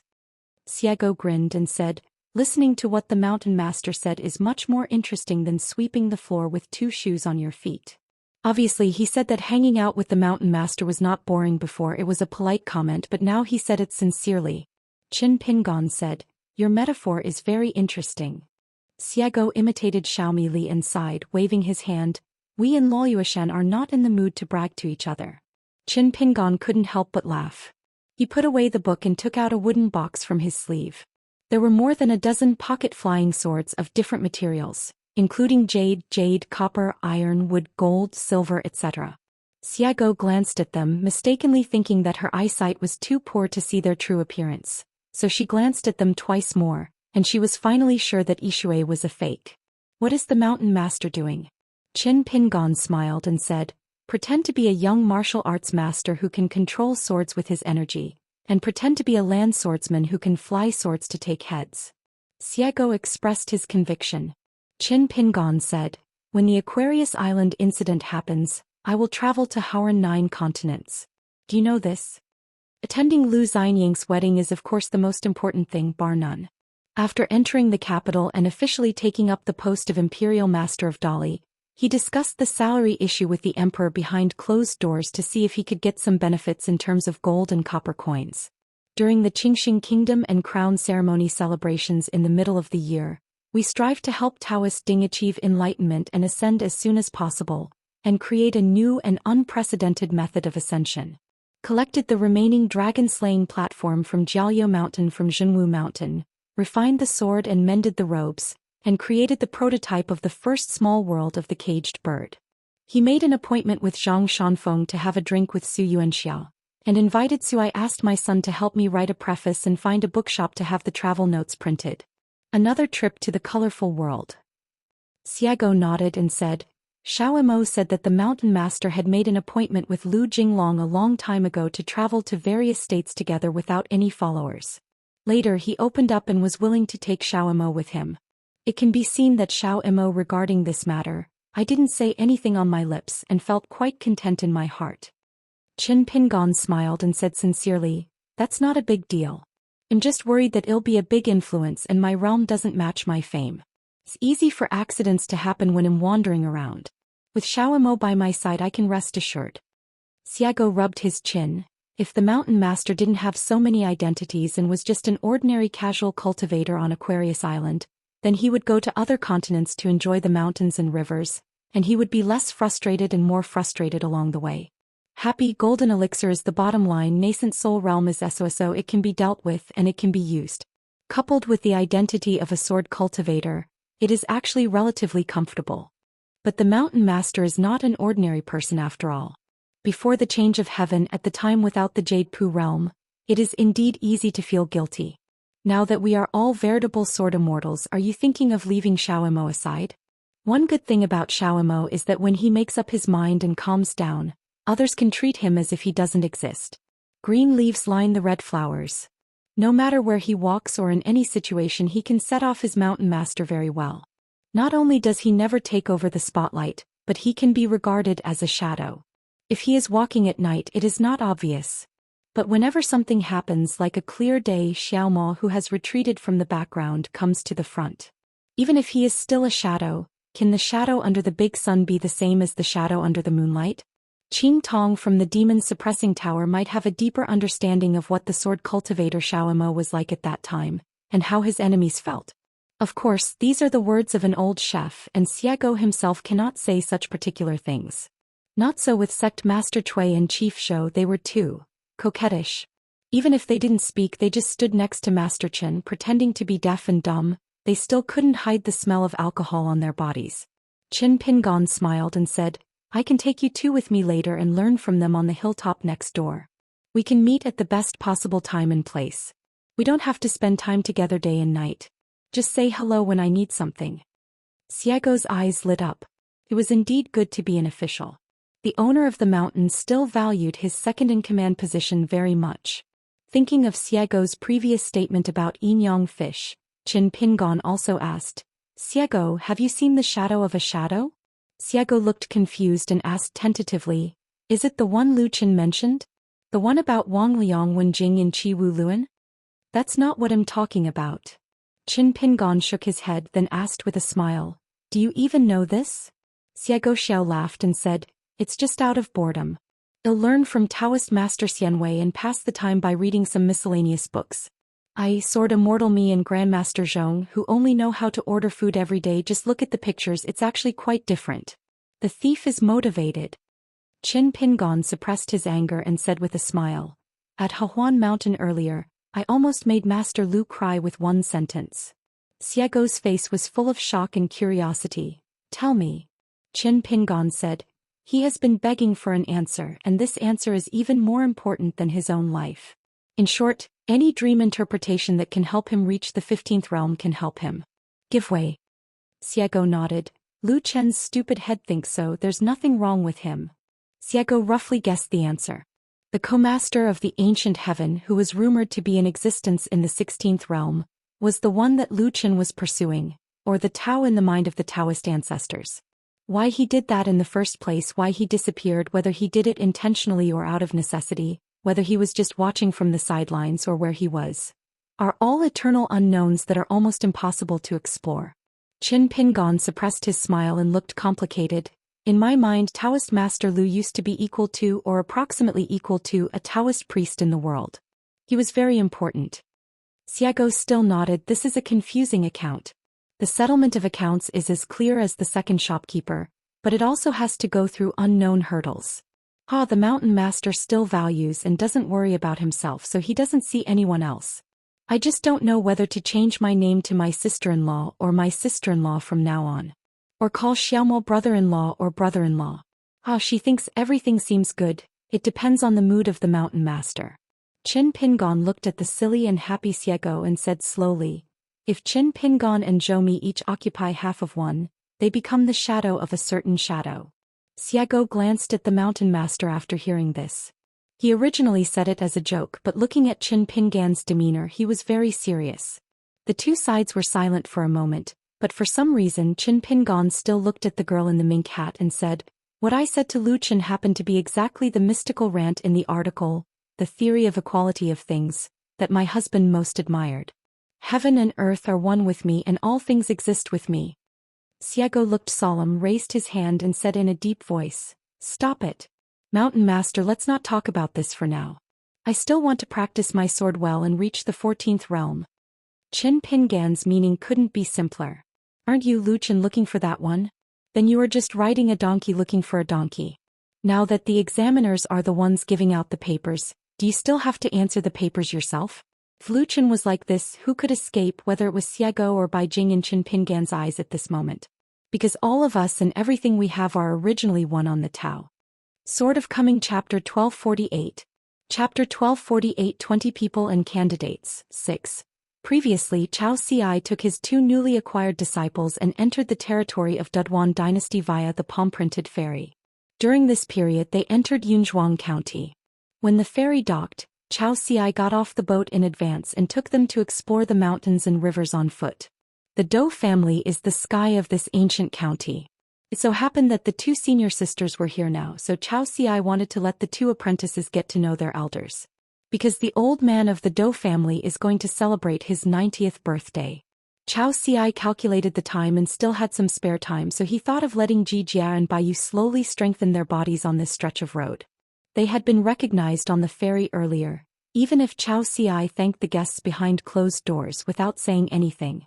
Those who knocked on the door only said that there was an endless stream of people walking in the corridor outside to watch the excitement. Chao Ci was really annoyed. He himself didn't care, but the two disciples had already been undecided. After a few days, I felt an inevitable sense of alienation from his master, which was no longer the same as when I first met him. When they first boarded the ship, they were simple-minded, lively and free-spirited. They practiced whatever Chao Ci taught them, and their boxing skills became more pure and agile, which was a good sign. After they roughly understood the weight of the name Chao Ci, their fist intentions began to stagnate. The same pile boxing move became extremely heavy after learning and practicing it again, as if every punch was weighing down a master Chao. The weight of kindness. The two children have become more and more silent and reserved. Now when they look at Master Xianxia, their faces and eyes have changed. Fear it like seeing a ghost. Respect him as if you were meeting a god. Now that the matter was over, Xianxia simply made it clear what he should have said only when he arrived in Daoist capital. Since they had become a master, they would have to know some things sooner or later, so Xianxia neither deliberately exaggerated nor deliberately concealed it, so he told the two children roughly who their master was and who their three senior brothers and sisters were. Identity. Probably because he felt that it was not good to keep his newly recognized master in the air like this, Bai timidly asked, "Master, since our sect is so powerful and you are so famous, even the gods on the ship are vying to see you. On the one hand, saying simple words is like making a fortune, but have you never lost in a fight?" Xianxia smiled and said, "I haven't lost yet, maybe because the master doesn't ask people for punches many times." Jijia asked curiously, "Does master have any opponents that you think are very powerful?" Xianxia nodded and said, "Of course there are. Let's not talk about the older generation of grandmasters. Just talk about those who are about the same age. There is a pure martial artist named Qin Pingan. He is the same age as me and seems to be a few months younger than me. His boxing skills are very good. In addition, there are 7 or 8 people who I have never met, but I have heard that they are 1 or 2 levels different from me. I believe that their future martial arts achievements will be very high."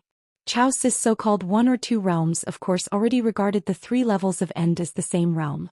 Ordinary martial artists, if they say that those who are lower than themselves will have high martial arts achievements in the future, they will inevitably be suspected of being self-important or arrogant. It is estimated that others will feel uncomfortable and a bit resentful after hearing this. But when Xianxia said it, the speaker was calm and the listener was willing to be convinced. I remember that Qin Pingan's birthday is May 5th, and Chaosis's birthday is February 2nd, so he is 3 months older than Qin Pingan. If he can concentrate on practicing martial arts, I believe his boxing skills will be even better. It's just that he has many identities, so he can't help but feel relaxed. There are actually many more rumors and deeds about him in the world than me. He is a big celebrity. When you arrive in the capital and settle down there, you will hear more and more about him in the future. Generally speaking, people with great reputations tend to. It's actually hard to match him. Qin Pingan is different. He is worthy of every status. People who are both talented and willing to work hard are often high-spirited. Such people are not discouraged when they lose. They become more courageous the more frustrated they are. It sounds simple, but it is actually very difficult. His boxing skills are complex, but he can master the key points and melt them into one furnace. His martial ethics is average. Listening to Chaosis's eloquent words, the two children looked at each other a little strangely. In the past, except for imparting boxing techniques and explaining boxing principles in a strict manner, the master was usually not so talkative. Therefore, Bai Yu and Jijia felt that this guy named Qin Pingan was not simple except for his average martial arts ethics. Xianxia is indeed a very boring person. He doesn't talk much and has few friends. He doesn't like drinking or socializing. Besides learning boxing, Chaosis's only interest is reading. And he usually only reads one kind of books, counting. It was the first time for the two children to be apprentices. It was not the first time for Xianxia to be a master, so he wanted to use the help of traveling together to visit the great mountains and rivers to ease the complicated mood of the two direct disciples. People who learn boxing take their master's status and ancestral boxing techniques too lightly. They are prone to have a vain mind, are not good at learning skills, and rely too much on themselves and external objects other than boxing techniques. But if it goes to the extreme, it is not a good thing for Wufu to take both of them too seriously. It is easy to underestimate himself and regard the word I too lowly and too lightly. Along the way we saw many different scenery, but Xianxia spoke little. He only talked to the two children about the customs of various places. In his spare time, Xianxia would take out 3 old and yellowed pictures. They were drawn by his own hands when he was practicing boxing at the Great Wall of Jianqi when he was young. They depict the muscles, tendons and bones of the human body, as well as the acupuncture points and organs of the body. The route of qi and blood flow. Let the two disciples observe the 3 scrolls so that they can have a more intuitive feeling. There are various annotations and small auxiliary diagrams written in small capital letters in the blank spaces of the scrolls. In fact, Xianxia still has a few volumes, but he is just worried that he will bite off more than he can chew. Without taking it out in one breath. Perhaps few martial arts masters can imagine that martial arts can also be related to mathematics, arithmetic, organizational structure, and other matters. It even involves the Daohua and Dao marks of the Immortal family. This is Chao Si's unique understanding of martial arts. For example, the memory of the muscles in the whole body is a dry riverbed waiting for a breath of pure qi to flow like a flood at any time. For example, if the fist is like an arrow, which describes a general martial arts master, then Chao Si's fist is like a crossbow. At the top of the city, Chao Xi and the boss sword Immortal were neighbors. The latter occasionally told Chao Xi some insights. For example, the end of the mountain is a static temple on the top of the mountain. The strength of the aura determines the size of the foundation, and the purity of the incense is determined by the true nature. It is a complete spiritual path that leads from the mountain gate to the main hall to offer incense. Based on this, if you want to reach the end, you have to walk step by step to the mountain top. This is naturally a far journey, and the golden body is the prototype of the future statue of the in that temple. So a statue, the clay bodhisattva, not only has to cross the river but also has to go up the mountain. A breath of pure qi from a martial artist is like a stick of incense. It's a pity that whenever Chao Xi raised a question, the boss Zhou Xian would always excuse him by saying that he was not a martial artist. The three masters and apprentices came to a waterside ferry today and planned to cross the river by boat. The shore was full of vendors selling river fresh food and they smelled fishy. When he actually learned boxing, his five senses became more and more sharp, and Bai Yu pinched his nose hard. The little girl had an experience before, saying that the scene of heaven and earth is like a painting that comes into view. Before you learn boxing, it is a fake. After learning boxing, the picture gradually changes from blurry to clear, and every detail is revealed, becoming an authentic painting. Their master said at the time that this metaphor was vivid, but not necessarily appropriate. As for what was inappropriate, Chao Xi did not have a specific explanation. Bai Yu asked a question he had been curious about for a long time. Master, in learning boxing, is talent more important or hard work? Chao Xi replied, they are all important. Uncle Ma, you have never made an analogy. Practicing martial arts is like a hungry man cooking rice to eat. Without talent, he can only rely on hard work to get in. It is a skillful woman who cannot make a meal without rice, and her achievements are limited. For example, the ceiling height of a house is very low. If you have talent and are not willing to practice boxing diligently, even if you have a granary and a large pot stand, and prefer to cook rice in a small pot and eat in a small bowl every day, your martial arts achievements will not be very high. Jie became more and more curious and asked, Master, do you have the ability you have today because of talent or hard work? Chao Xi said frankly, I practice boxing quite diligently, but in the final analysis, it still depends on talent. The two children looked at each other, one was happy and the other was sad. Pian felt that she was very similar to her master, while Xian felt that there was probably no chance of him becoming a peerless master. Chao Xi added, the martial arts realm is an obvious watershed. Before that, talent and hard work are both important. After that, talent is even more important. The little girl grinned and said, after all, talent is the most important thing.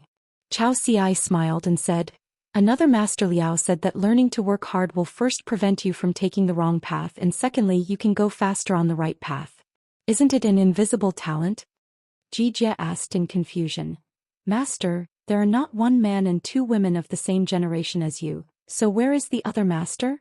Chao Xi smiled and said, I forgot to tell you, the masters and uncles in the rivers and lakes and mountains can be called men and women. The king of heaven and earth is the master. Scholars are used to calling their teachers and respected seniors sir. In fact, some knowledge, a woman who is very tall and has high moral standards will also be addressed as sir, which carries even more weight. They suddenly realized that they remembered that at the martial arts gym in their hometown, the gym owner also accepted a female disciple, but her face was scratched all over by his wife that day. The gym owner did not dare to fight back from the beginning to the end. Bai Yu asked, how come it's all their truth? Master, don't you have your own opinion? Chao Xi said, learning boxing to me is just a common thing like breathing. Of course I can't explain the big principles. Before I accepted you as my apprentice, I never thought about the principles of boxing. Now I'm making up for it. After a pause, Chao Xi said, if you want to learn the kind of boxing theory that is qualified to be put down on paper, I can introduce you to someone in the future who is better at it. He had sparred 4 times with his founding disciple, so it would not be too much to ask him to discuss boxing principles with his 2 direct disciples later. Bai Yu asked, Master's friend must know a lot about boxing and have average fighting skills? Chao Ci said helplessly, you can't say that. Ji Jie said, it's that Qin Pingon who has martial virtues, right? Chao Ci suppressed a laugh. We, master and disciple, can just talk about this kind of thing in private, but don't say it in front of others. Standing by the water, Chao Ci suddenly asked, actually, master has also figured out a boxing theory, do you want to listen to it? The 2 children nodded in unison. Chao Ci pointed at himself, in this human body the world is clear and peaceful and I am the master. With this kind of martial art state that seeks within, I would describe him as the best person in the world who doesn't need to seek from outside. At this point Chao Ci smiled and added, just forget about this great truth.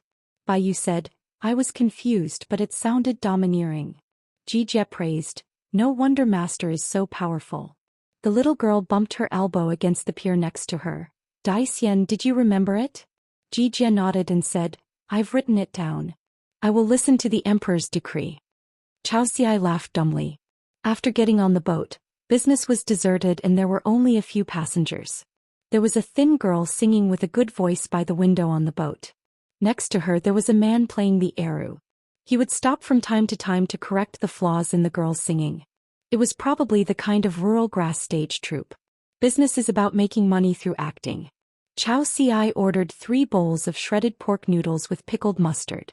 Sitting at the next table was a kind-faced but official-looking old man, accompanied by 2 capable followers. He sat upright with a straight back and his eyes often wandered around the cabin, wary of assassins. The old man probably regarded the gentle Chao Ci as a scholar and took the initiative to invite him to share the table with him. Chao Ci wanted to decline politely, but seeing that the 2 children were really bored, he agreed. The old man was quite talkative and Chao Ci happened to be not very good at socializing, but he was a good listener, so he was a good match.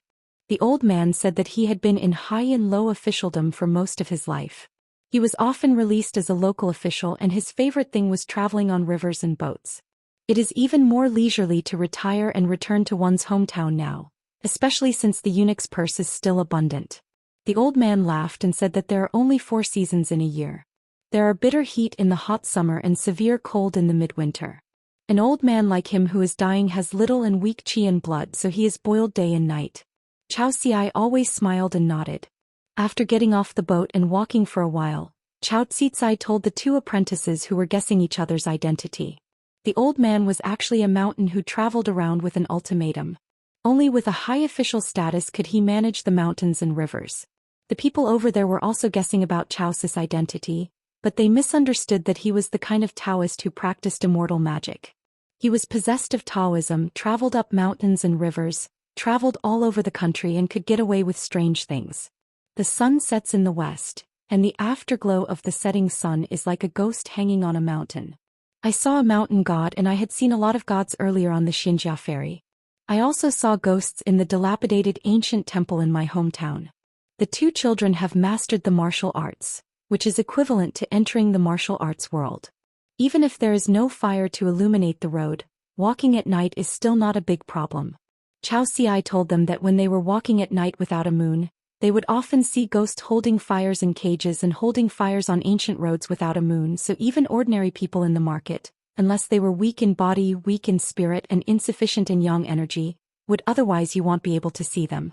That's what I said, but walking at night in the mountains with the chirping of falcons and the chirping of woodcutter sounded so real that it gave both children goosebumps. I suddenly encountered a huge mansion in the valley of Yixian Mountain, which looked like a prince's mansion. The master and apprentice either return the same way they came from, or they knock on the door and ask for accommodation. Before Chao Ci knocked on the door, he asked Pian and Xian to put away their fists as much as possible. The door was opened by a kind-hearted old servant. When he saw the 2 children beside Chao Ci, the old man wanted to refuse, saying that his wife was a widow here and it was not suitable to entertain guests. Not far behind the old man, a pair of siblings 4 or 5 years apart in age but with somewhat similar facial features appeared. They were dressed in plain clothes, but the old man smiled and called them Ogwen. There are many red tapes and rules in a famous family. For example, children are not allowed to wear silk, damask and satin clothes, which will ruin their fortune. Therefore they wear common clothes all year round and only wear remade old clothes. Agwen is a respectful title given by servants to the master's children. It's just that these two wealthy siblings who are supposed to be rich and well-off, look a little sallow and thin and their faces are dull. The girl clenched her brother's hand tightly, not daring to look at Zhou Xian and his group. According to the custom here, there is an ancestral sacrificial book, which clearly stipulates the types and styles of dishes, the arrangement of incense and candles, etc. When a girl reaches the age of 14, she must comb her hair, wear a red skirt, and go to the ancestral hall to worship the portraits of her ancestors, which means that she can talk about marriage from this day on. The old man claimed to be the gravekeeper who knew how to make bricklayers and carpenters, and came here to help with repairs. The gravekeeper was the dedicated tombkeeper of the big family, responsible for the servants and their family members who managed the ancestors' tombs. The relationship between the two parties was as close as relatives. Zhou Xian and his apprentice spent the night here. They had a rest and had nothing to do all night. Zhou Xian turned on the light and read at night. He set off before dawn and left the huge house with his two sleepy children. As dawn was about to appear, the two children found a woman holding an umbrella on the road behind them, with her radiant siblings, saluting them from a distance, and soon disappeared. Baiyu asked softly, "Master, the whole house is full of ghosts, right?" Zhou Xian nodded. "That's why I asked you to restrain your fists earlier so as not to rush into them. Otherwise you would not be staying at our house, but you would be seeking revenge." Jie asked curiously, "What happened when the lady said goodbye to us?" Zhou Xian explained, "Ghosts cut off the incense and sacrifices just like people who are hungry. They can easily lose a little bit of their true spirit and either turn into ghosts or lose their souls. There are 3 solutions. The best is of course to practice Taoism. But this requires paying attention to the opportunity of the immortal family, and then eating incense and offerings. Big families and small families all need to worship their ancestors. Then it is necessary to absorb the yang energy of living people." Jie was horrified when he heard this, widened his eyes and said, "Master, are you okay?" Zhou Xian smiled and said, "We stayed in their house for a night and our yang energy condensed. We are warriors, so this loss is nothing. But it is enough to help the owner of that house avoid the worry of running out of food for many years." The so-called many years actually means 100 years. Baiyu said, "I understand the old uncle declined our stay because he was afraid of harming our 2 children. The older sister showed up with the little Agwen.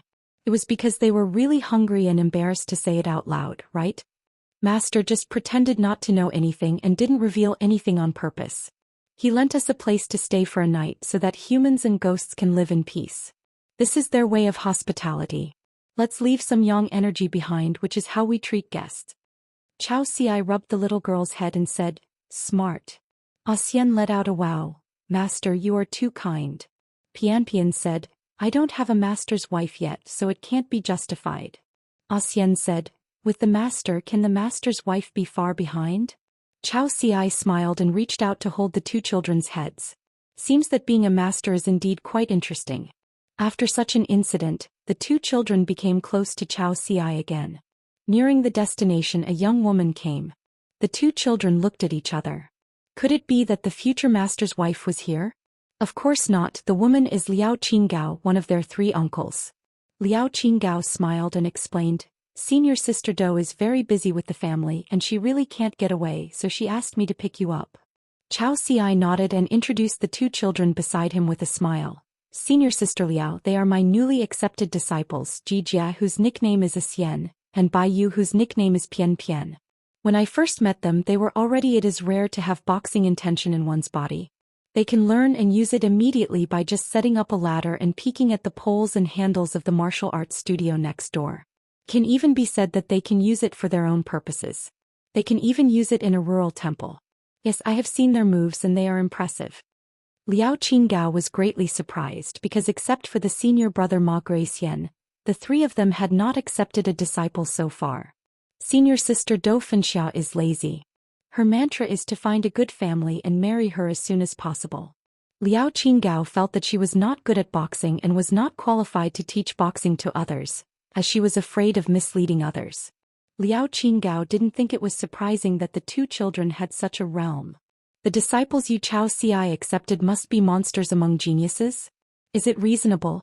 Liao Qinggao looked at the two slightly cautious children and said with a hearty smile, "It happened unexpectedly. I didn't prepare any gifts. I owe you." Both children timidly called out to Master Liao, one with a low but steady voice, the other with a loud but trembling voice. Liao Qinggao thought it was funny and asked, "Do they know who Chao Xi is?" Chao Xi nodded and said, "When we came here there was a lot of movement on the ferry and there were many visitors knocking on the door. When Piampian asked, I gave a general overview of our sect, who is the master and what do the three uncles do. I also talked about the 10 realms of martial arts. For these two country kids, they just had a general idea that Master Chao Xi might be a very powerful person. They worshipped this master and had great luck. For example, when I heard the name Chao Xi in the dilapidated temple, I immediately lost my fierce and arrogant attitude. At the Palm Cross crossing I was all startled, especially on the ship where the gods gathered. On the Xianxia ferry there was an endless stream of visitors. Looking at the eyes of these two country children, they had everything from envy to flattery. Bai Yu and Jijia are young and don't read much, but they have good intuition and have a little knowledge of people in the world. They are all in their hometown and have seen some of them.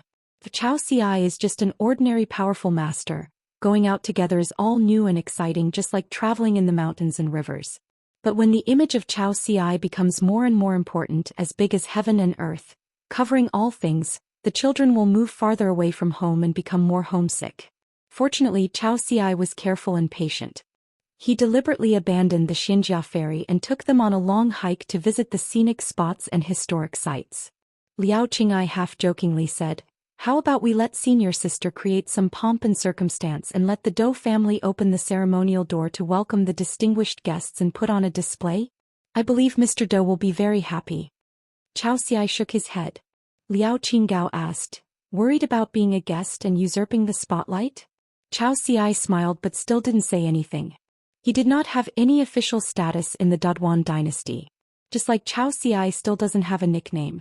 The Dou family was in Jixiang Lane and there was a lot of traffic and congratulatory guests. Many cars lined up in the nearby Jiufang Street and Howard Lane. Knowing that junior brother Chao Xi didn't like the noisy way to interact with others, Liao Qinggao took them through the crowded gates and chose a relatively quiet side gate. A beautiful woman with her hair tied in a snake bun walked over quickly, stretched out her hand to gently rub her cheeks with her palms, and apologized with a smile. I'm sorry, I've been so busy these past few days, my whole face was covered with laughter. I'm almost stiff. I know your character so I don't make a big deal about it. Apart from the old man, there are only a few uncles in charge of things in the house. I knew you would come to visit today. If you are not willing to socialize, I will find an excuse to help you. Well, if you don't reject me, you can at least go to the master's study and sit there for a while and then you'll be dealt with. The Dou family belongs to a family of officials, and Dou Finxia has been exposed to it since she was a child. What does it mean to be able to mix well?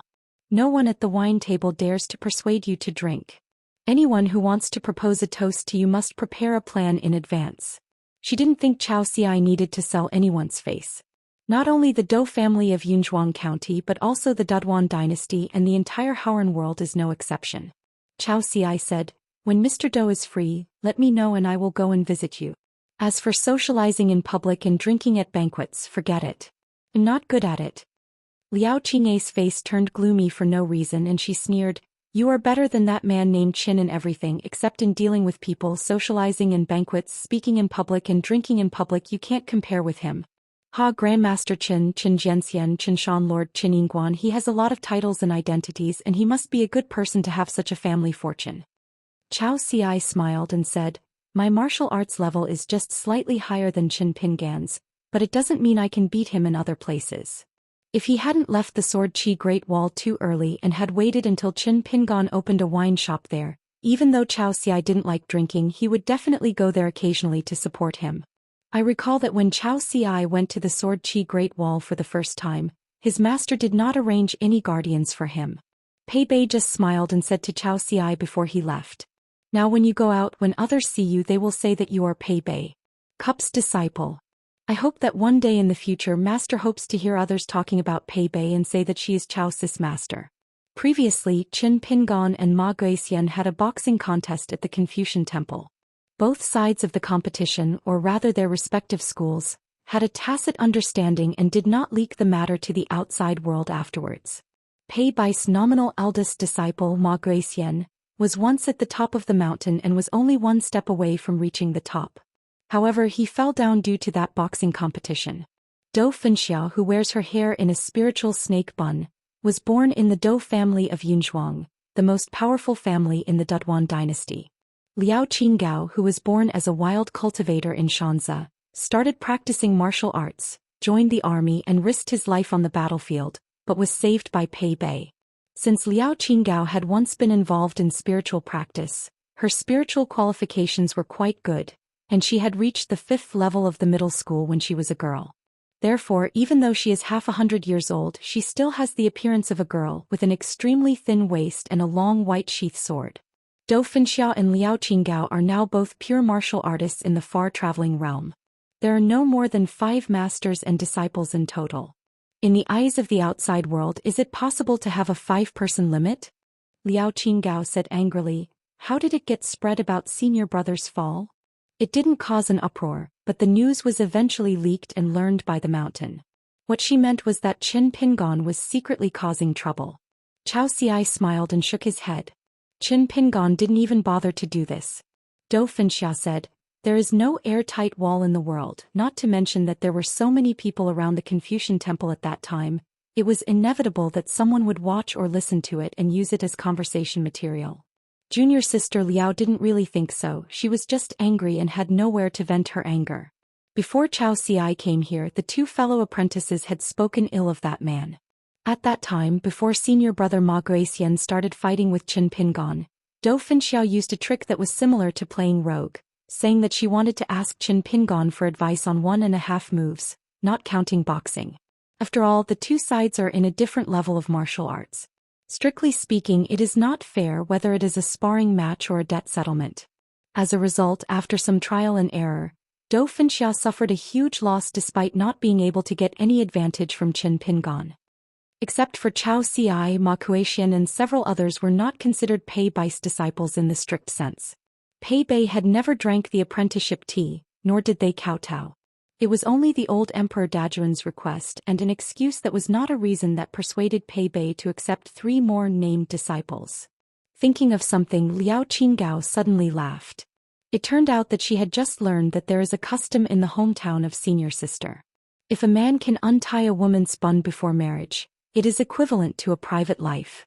It is no different from the boudoir's thrush and the groom's official wedding night. It's no different if you take off the red hijab. Earlier, the senior sister took the initiative to provoke the person named Qin and retaliated. Of course, it was just a point. Qin Pingon just used his fingers to stay between Dou Fengxia's eyebrows and condensed them into a grain of mustard sword energy, which dispersed when it touched her forehead. Opening, it did not hurt Dou Fenxiao at all, but only made the latter's spiritual snake bun loosen a little. Isn't it? No wonder when Liao Qinggao visited her senior sister's family this time, she would always see her gnashing her teeth and her pretty face looking cold, reminding her of the appearance of a heartless person. Dou Fenxiao felt sorry for herself and repeated her words. Sure enough, she is so low that she can't fight at all. She comes from a lineage of swordsmen. A swordsman among Qigong practitioners. A swordsman among pure martial artists. Both are outliers among their kind, most feared by their peers. Just like someone in the officialdom who is both the censor and the judge of prison cases. Due to his status and responsibilities, he does not just cause trouble for his colleagues every day. Those who are targeted will naturally lose their skin even if they are not dead. Liao Qinggao promised that within 30 years she would go to Luopa Mountain to challenge Qin Pingon. Chao Xiai hesitated for a moment but chose to say face to face, Senior Sister Liao, just because Master doesn't tell you something, it doesn't mean she doesn't know about it. You have to be careful. Dou Fenxiao frowned. The person who could make Chao Xiai speak so solemnly must not be some trivial matter. Liao Qinggao felt guilty about being a thief, but also felt relieved that she had known this before. In short, she felt very complicated.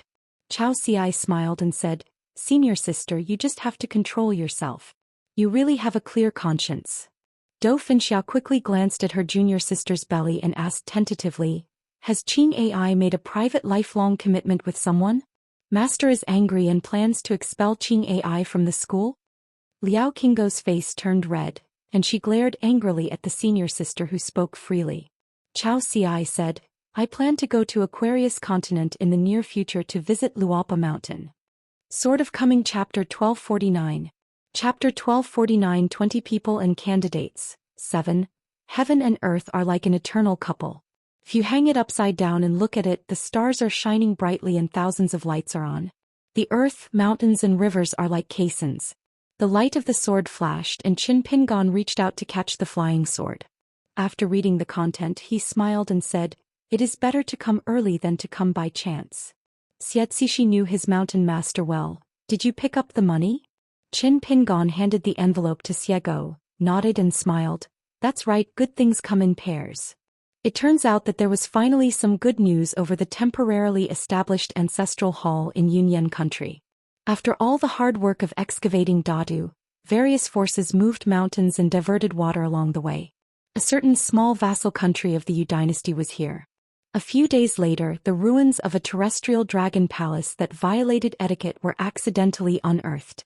The majestic atmosphere is almost comparable to the 3,000-year-old Sihai Dragon Palace. The tens of thousands of years of coral contained in it are rare in the world. This thing is priceless. It is a natural treasure pavilion that can hang various spiritual treasures. It can also be refined into a sword stand which has many incredible uses. Since it is not of ordinary value, the final ownership of this terrestrial dragon palace is worth pondering. Xiego read the letter written by Mrs. Zhong and laughed loudly. Without those troublemakers like Qingyang Tonggi's his fortune will suddenly improve. She then asked a key question. In the covenant signed with Yu Guizhong and the others, was there a plan to deal with this situation clearly in advance? Qin Pingon nodded and said, of course there must be. There must be a general framework that everyone agrees with in advance. Otherwise, money and silk will touch people's hearts. If we talk about feelings when we should talk about money, wouldn't it hurt our feelings? Including Dongtian Paradise, various ancient dojos, the country where the Immortal Mansion ruins are located can take 20% of the income, which is equivalent to their ancestral property. If it is located within the boundaries of a certain Immortal Mansion sect with clear title deeds, it can also share 20%. In fact, at the beginning our sect master Cui felt that it was enough to show loyalty by deducting 2 achievements, and let the local country and the mountain sect discuss the division of the accounts. Neither the Yao family of Daquan nor the Yi family of Pushun agreed. The Yugui sect wanted to compete. See our Qingping sword sect capital, no objection, forget it. As for the rest, according to the money-spending efforts of Qingping sword sect, Yugui sect, Daquan Yao sect and other forces, according to their respective proportions, they will get matching dividends. Of course, a certain country Immortal Mansion can resell and buy their respective 20% of the dividends on the spot, find a new owner and exchange them for cash. Xiego grinned. When it comes to money, our mountain master is in particularly good spirits. Xiego rubbed his hands and asked, the Dragon Palace has many restrictions. If we open the door, can we get more? Qin Pingon smiled knowingly, saying that his second minister was very concerned about making money. Since the landscape restrictions of the Dragon Palace have always been the most difficult to crack among the various ruins and secret realms, the Yu dynasty did not dare to act rashly and open the door casually, fearing that an accident would cause the ground to shake and a series of other consequences become a disaster. So there is no way to give an accurate estimate yet. The secluded Taoists in the world have opened up Taoist temples, but they have to admit that there is no hope of Taoism in this life, because they do not want to cut off the Taoist lineage, or they hope that the virtuous and predestined people in the future will get it and help pass on the Dharma lineage. Or maybe you have a little bit of luck, thinking that after you are reincarnated, you can one day revisit your old place, renew your relationship and climb mountains to practice Taoism again. As long as you succeed, your present body can save a lot of trouble on the road of cultivation. Therefore, this kind of ownerless dojo often leaves 1 or 2 clues so that it is not a dead end. On the other hand, the big and small dragon palaces are recognized as treasure hiding places, and their burial meaning is even more important. There are many tragedies in history where abandoned dragon palaces were opened without permission, causing the landscape to shake and causing disaster to one party. As for the Dragon Palace where Bai Deng was hiding, if Qin Pingon hadn't happened to be nearby and Lu Chen was responsible for clearing the way, the country would have been as powerful as the Great Li dynasty, and they wouldn't have dared to take it lightly.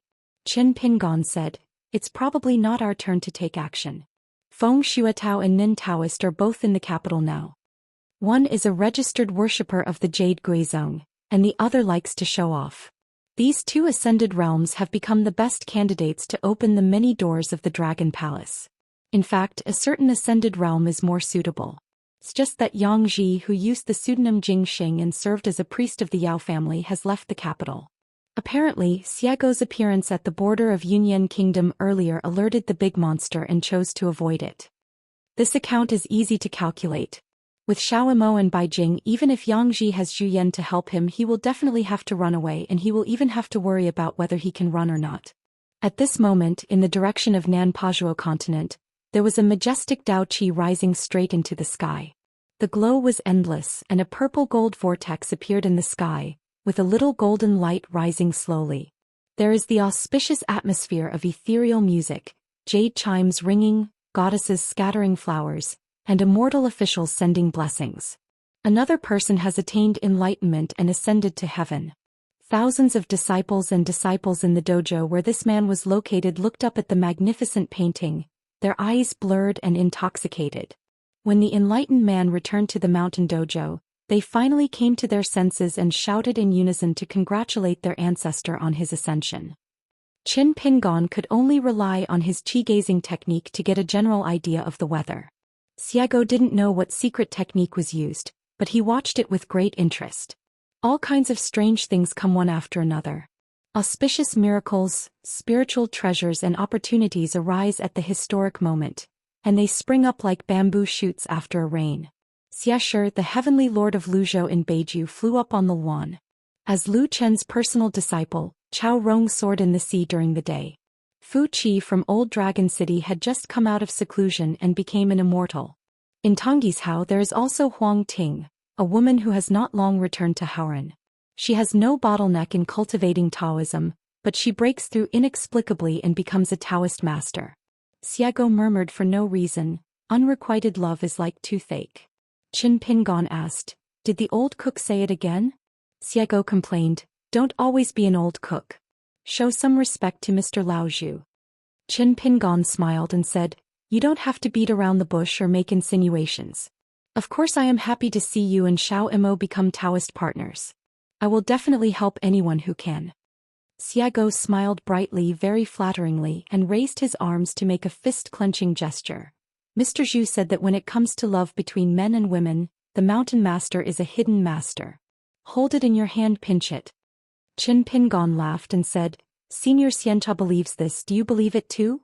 Back then on Osmanthus Island, when Qin Pingon was still a teenager, he rarely boasted to others without drafting. At that time Gu Qingsong was stunned. Xiago asked, "The mountain master seems to be afraid of the master of Bixiao Cave?" Qin Pingon said, "Of course I'm in awe.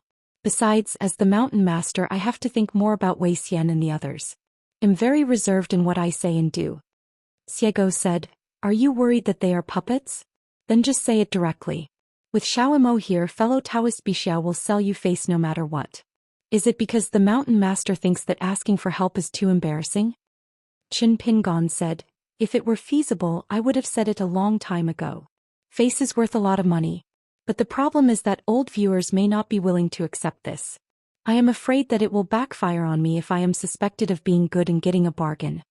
Xiago nodded and said, "That's right, fellow Daoist Bixio's temper is indeed a bit strange. Not accepting disciples, not teaching the Dharma, being alone with few close friends. Another example is when the wild world is attacking Haoran, the smoke is everywhere and it will not go away. When the world in Haoran is peaceful, he will go to Qingming where chaos has arisen. Picture what? Do you dislike being too powerful? Are you kidding me by deliberately wasting your own moral integrity? In fact, there is another very important reason. The master of Bixiao Cave seems to have a special impression of his own mountain master." Xiago suggested, "Mountain master, I'm bored anyway, why don't we go to the next mountain to have some wine?" Qin Pingon said, "There's nothing to talk about with them, it's just boring." It's just that Xiago has removed the cover-up, so Qin Pingon just let her go without deliberately adding a formation to cover up his whereabouts. The eyes of everyone over there were full of alertness. In the wilderness, two people suddenly appeared next to them, making everyone nervous. Xiago threw out a piece of colorful silk satin that was more than 10 feet long from his sleeve, and swept it towards the adjacent hilltop, like a rainbow across the sky, constantly stretching. The girl in the mink hat walked on the bridge with a bright smile, cupping her fists and shouting, "Fellow Daoists, don't panic, my senior brother and I are both upright and righteous people." She has already prepared a draft. She is the proud daughter of an unknown small sect. She and her senior brothers are looking for fellow disciples and slaying demons along the way. Along the way they have gained a lot. Who doesn't know how to make up stories? Lass, where is the mountain master? Everyone saw the strange girl who didn't know where to stand. She suddenly stomped her feet and turned around and ran away halfway. She put away the good-looking colorful satin spirit treasure and said in a hurry, "Senior brother, wait for me." She has a kind of natural intuition which is similar to the Buddhist clairvoyance. She can see the true body and appearance of the great monks and many other visions without any obstacles. There was a vague green figure on the other side of the mountain. Even if she just glanced at it, her heart was already unstable. But the other person's figure disappeared in a flash, and she didn't have time to take a closer look. But in her eyes, the girl who built the bridge with colorful satin was like a 16-armed female god, with a terrifying and wild aura that made her breathless. Before the girl in the mink hat turned and left, she clearly glanced at herself, nodded, and seemed to be smiling. After catching up with the mountain master, who was already more than 100 miles away, Xiago said, "He is just a makeshift Taoist, but it's a pity that he didn't have the chance to enter the famous sect with the prefix Song." Xiago's so-called qualifications, if nothing else, he must have started as an earth immortal. I heard them talking about things on the mountain earlier. The immortal elders and respected seniors they respected as gods were the two golden elixirs. The few young talents who they thought were unattainable, the so-called giants in Taoism, were just a view of the ocean. Xiago actually has several forms. The current appearance of a girl in a mink hat is one of a kind of self-conquer. The other one is the way she faced the ghost fairy Jing Dan at the Great Wall of Sword Qi. In ancient times, Bai Jing Duo appeared in this body and walked the earth. The third form that the female cultivator looked at tonight was more like the appearance of Xiago. The fourth type is, of course, Xiago's true form of the demon clan. In addition, there is a kind of perfect state that Xia Dog will only show when fighting for his life with people. Xiao Mo, who likes to fight swordsmen with strong men, had no choice but to run to Luobeatan to avoid her when facing Bai Jing. The old blind man has such a high vision and his evaluation of Bai Jing is not low. Qin Pingon asked, "That female cultivator sitting on the ivory mat?" Xiago shook his head and said, "The one with freckles on his face is the green leaf for the former." Qin Pingon recalled his previous encounter by the river, and remembered the favoritism of the green-sleeved and yellow-crowned female fairy. He made a joke and laughed at himself. "I like to judge people by their appearance." Xiago asked, "Should I go back and say hello to Sect Master Cui and ask him to pay attention?" Qin Pingon nodded and said, "Okay. On the mountain, you don't have to change your genealogy before you can go to another ashram to practice Taoism. Just like the female genealogy cultivators on Zhuchai Island on the back of the fish, you can go to the Lotus Root Blessed Land to practice. They also help in dragon boat turning ink in Nujiatu Baofuzi, which is similar to officialdom. Secondment or walking in a certain official position in a certain yamen. Generally speaking, Qi practitioners with such experience and qualifications are often direct disciples who have been carefully cultivated by the ancestral hall of the small sect. The Daxian mansion is also willing to treat them with great courtesy and is happy to use them as wedding clothes. The latter will be both emotional and reasonable in the future.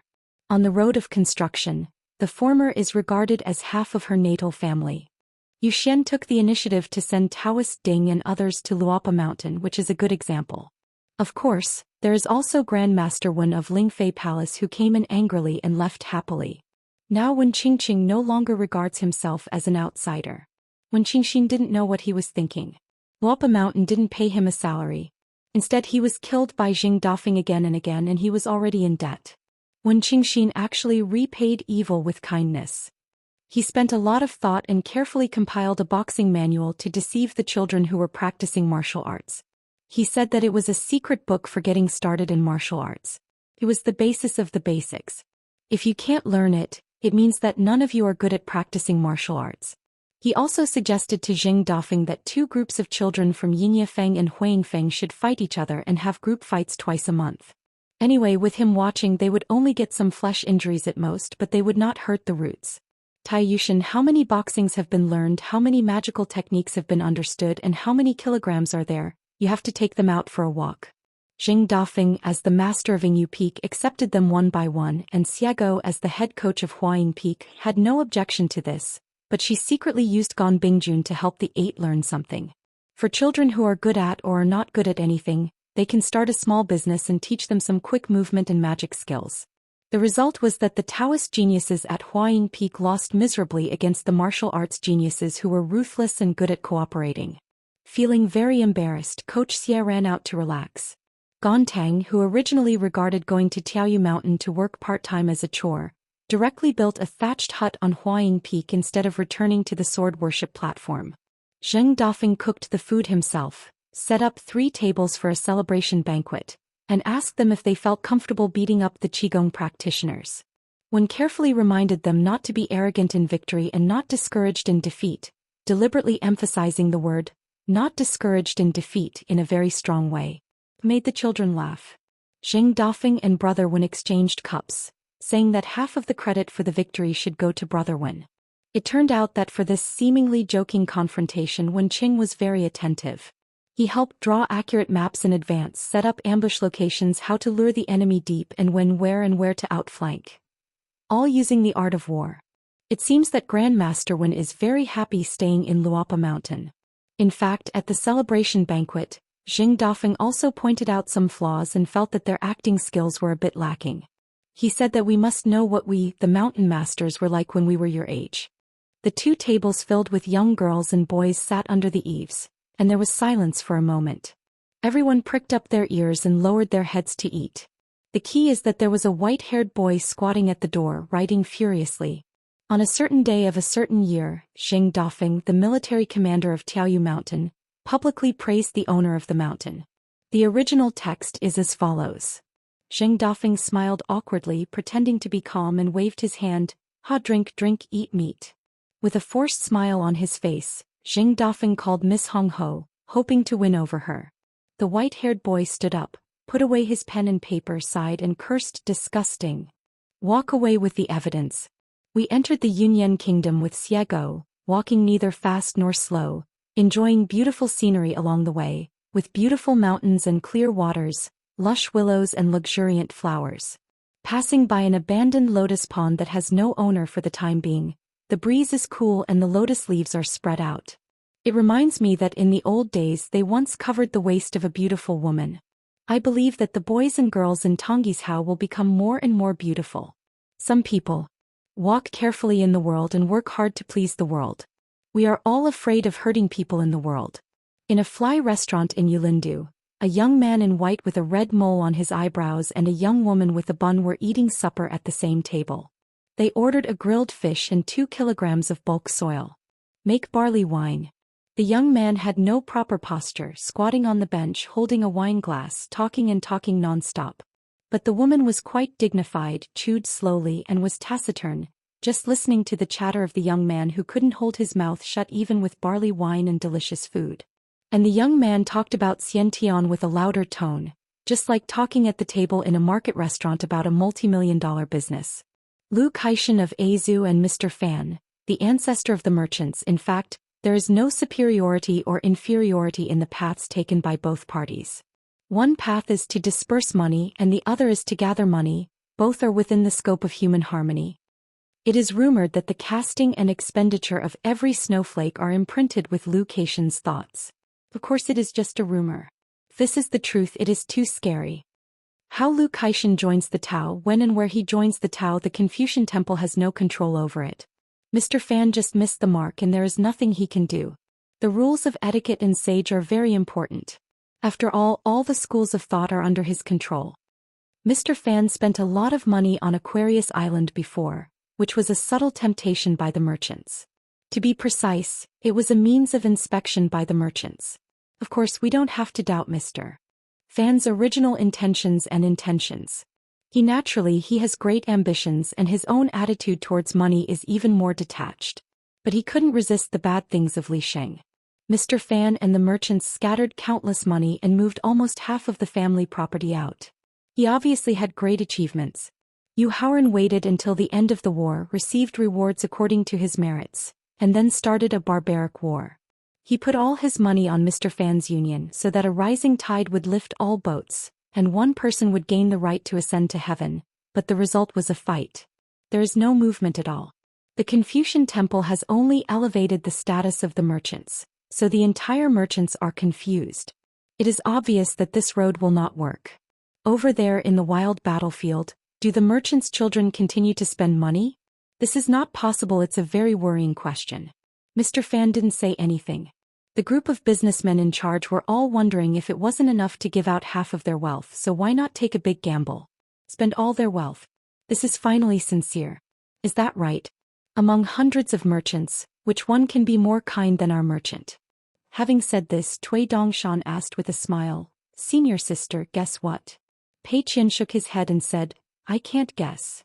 Cui Dongshan said slowly, "Since the merchant became one of the hundreds of schools of thought, he has never been poor. Now he has become a pauper with a strong shoulder to bear moral responsibility and a breeze in his sleeves. Who will believe this kind of thing? But etiquette, if Xing doesn't nod his head, Mr. Fan won't be able to cross that threshold. The merchants who have spent all their money almost have an internal quarrel over this, and there are many complaints. A big gamble, let alone a big profit from the gamble, will last for a while. They couldn't even get their capital back and no one would be aggrieved, so the merchants showed signs of splitting into several mountains. Some were jealous of gambling, some refused to believe in the Confucian temple, and some thought of quickly changing ways to stop losses. We are in business with the Confucian temple, and there are also those who want to take the opportunity to set up their own business, such as several legal traditions including the Jiran family.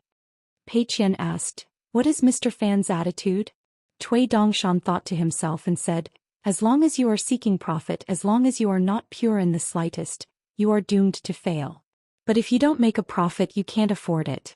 There is no businessman in the world who doesn't make money, right, senior sister?" Pei Qian said absently, "That's right." Cui Dongshan said with a smile, "Not long ago, Lu Yuzhou was so obsessed that he went to hang out with Gu Qin, otherwise he would definitely hang out with senior sister." Pei Qian was puzzled. "He really likes me? Are you just making fun of me?" Cui Dongshan smiled and said, "Isn't it normal to like the good senior sister?" Pei Qian shook his head and said seriously, "It's not normal." Cui Dongshan said helplessly, "Sister, you can't always think that you are a little black coal, right?" Pei Qian rolled his eyes. Cui Dongshan changed his reason. "No matter how ugly a woman is, there are still people who like her." Pei Qian nodded and said, "This reason is more reliable." Cui Dongshan quickly added, "What sword master me said, I'm just borrowing it." After eating half of the grilled fish, the senior sister and junior senior brother turned the grass carp over with their chopsticks. Cui Dongshan picked up the chopsticks and took a bite.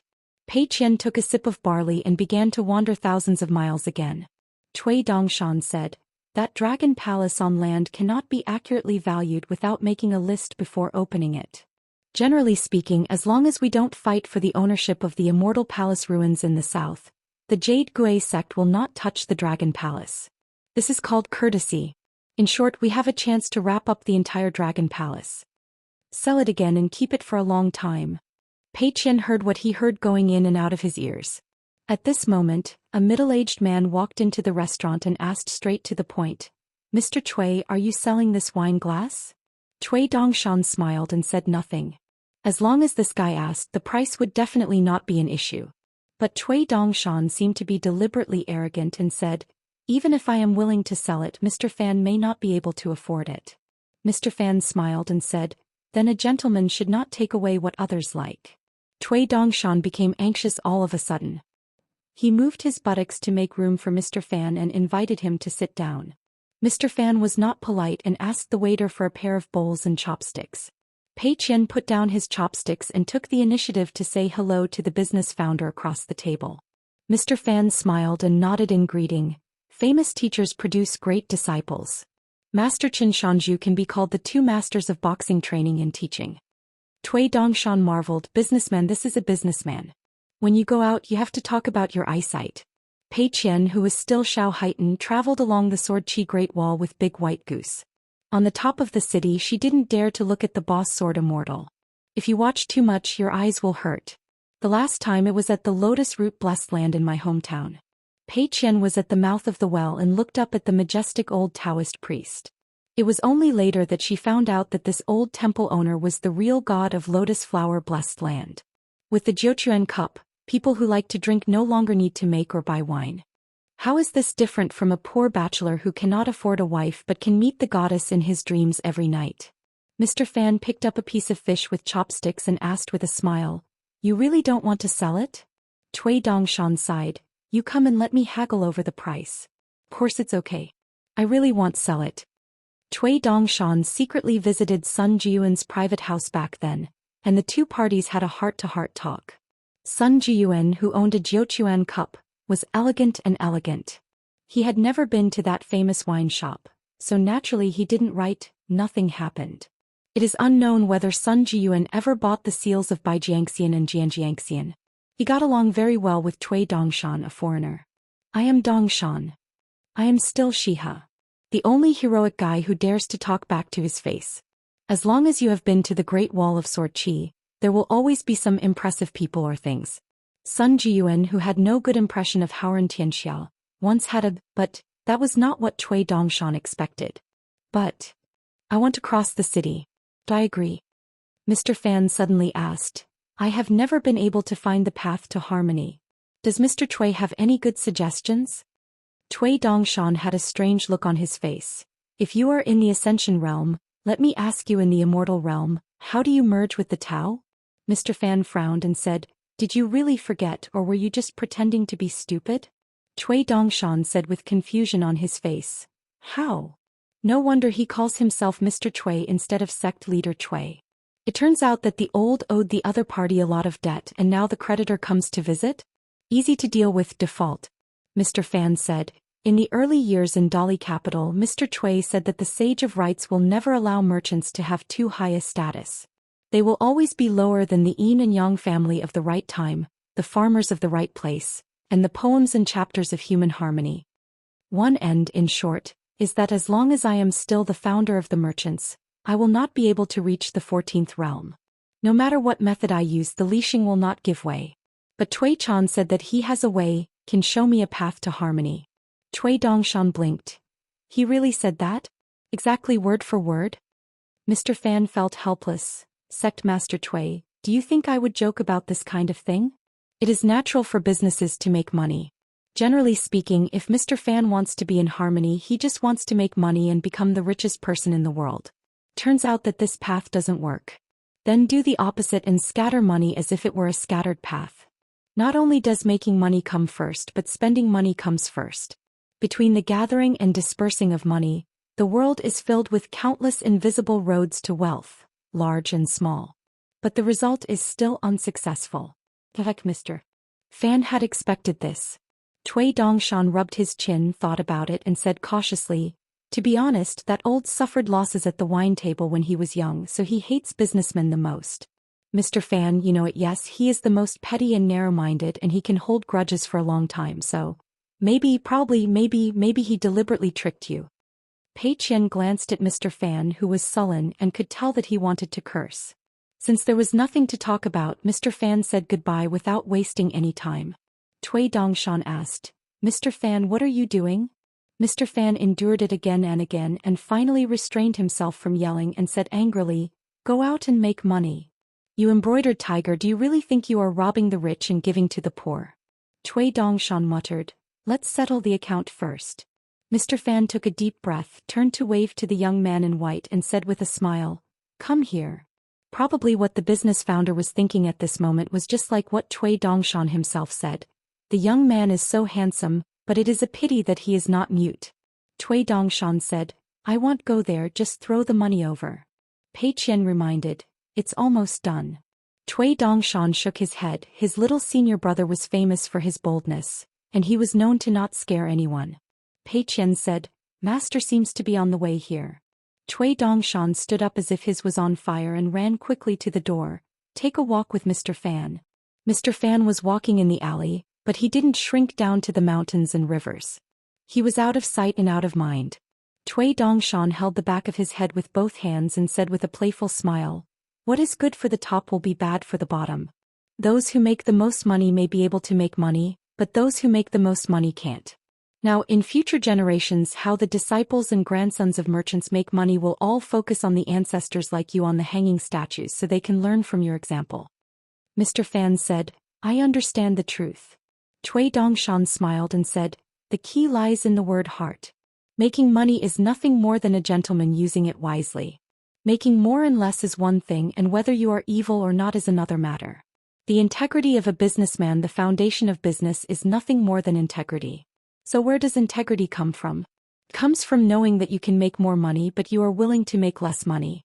But the problem is that in the world of wealth, integrity can become the biggest factor in calculation. Common divisor? There are so many similar questions. You businessmen are full of paradoxes and loopholes. If you can't reconcile these contradictions, you are destined to fail." Mr. Fan shook his head and said, "You don't need to tell me these superficial truths." Cui Dongshan sneered and said, "Simple? If I were the Lixing, no matter how much money you make, you will always be at the bottom among all the schools of thought." Mr. Fan remained silent. Cui Dongshan stood on tiptoes and patted Mr. Fan on the shoulder. "Old Fan, you are making money, you are not shabby." Mr. Fan smiled bitterly and was speechless. Cui Dongshan retracted his hand, shook his sleeves, then wrapped his sleeves with his hands and said calmly, "Cui Chan said he would show you a way, but he did not trick you. In fact, it was not in the future but at that time. From that moment on, you on the road that Cui Han helped pave for you, from that moment on until this moment, the only thing you need to do is to match your financial path with your heart path. Therefore he is indeed deceiving you at the same time, deliberately using rituals to scare you. Yes, various schools of thought, after all, are different from ordinary monks. It is not so easy to reach the 14th level of Hadao and pass the heart test.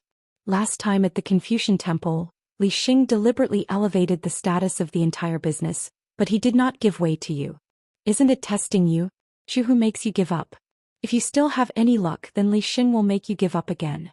Mr. Fan, believe it or not, when you walk out of this alley, you will be in the 14th realm." Mr. Fan was thoughtful and doubtful. Cui Dongshan stretched out his hand.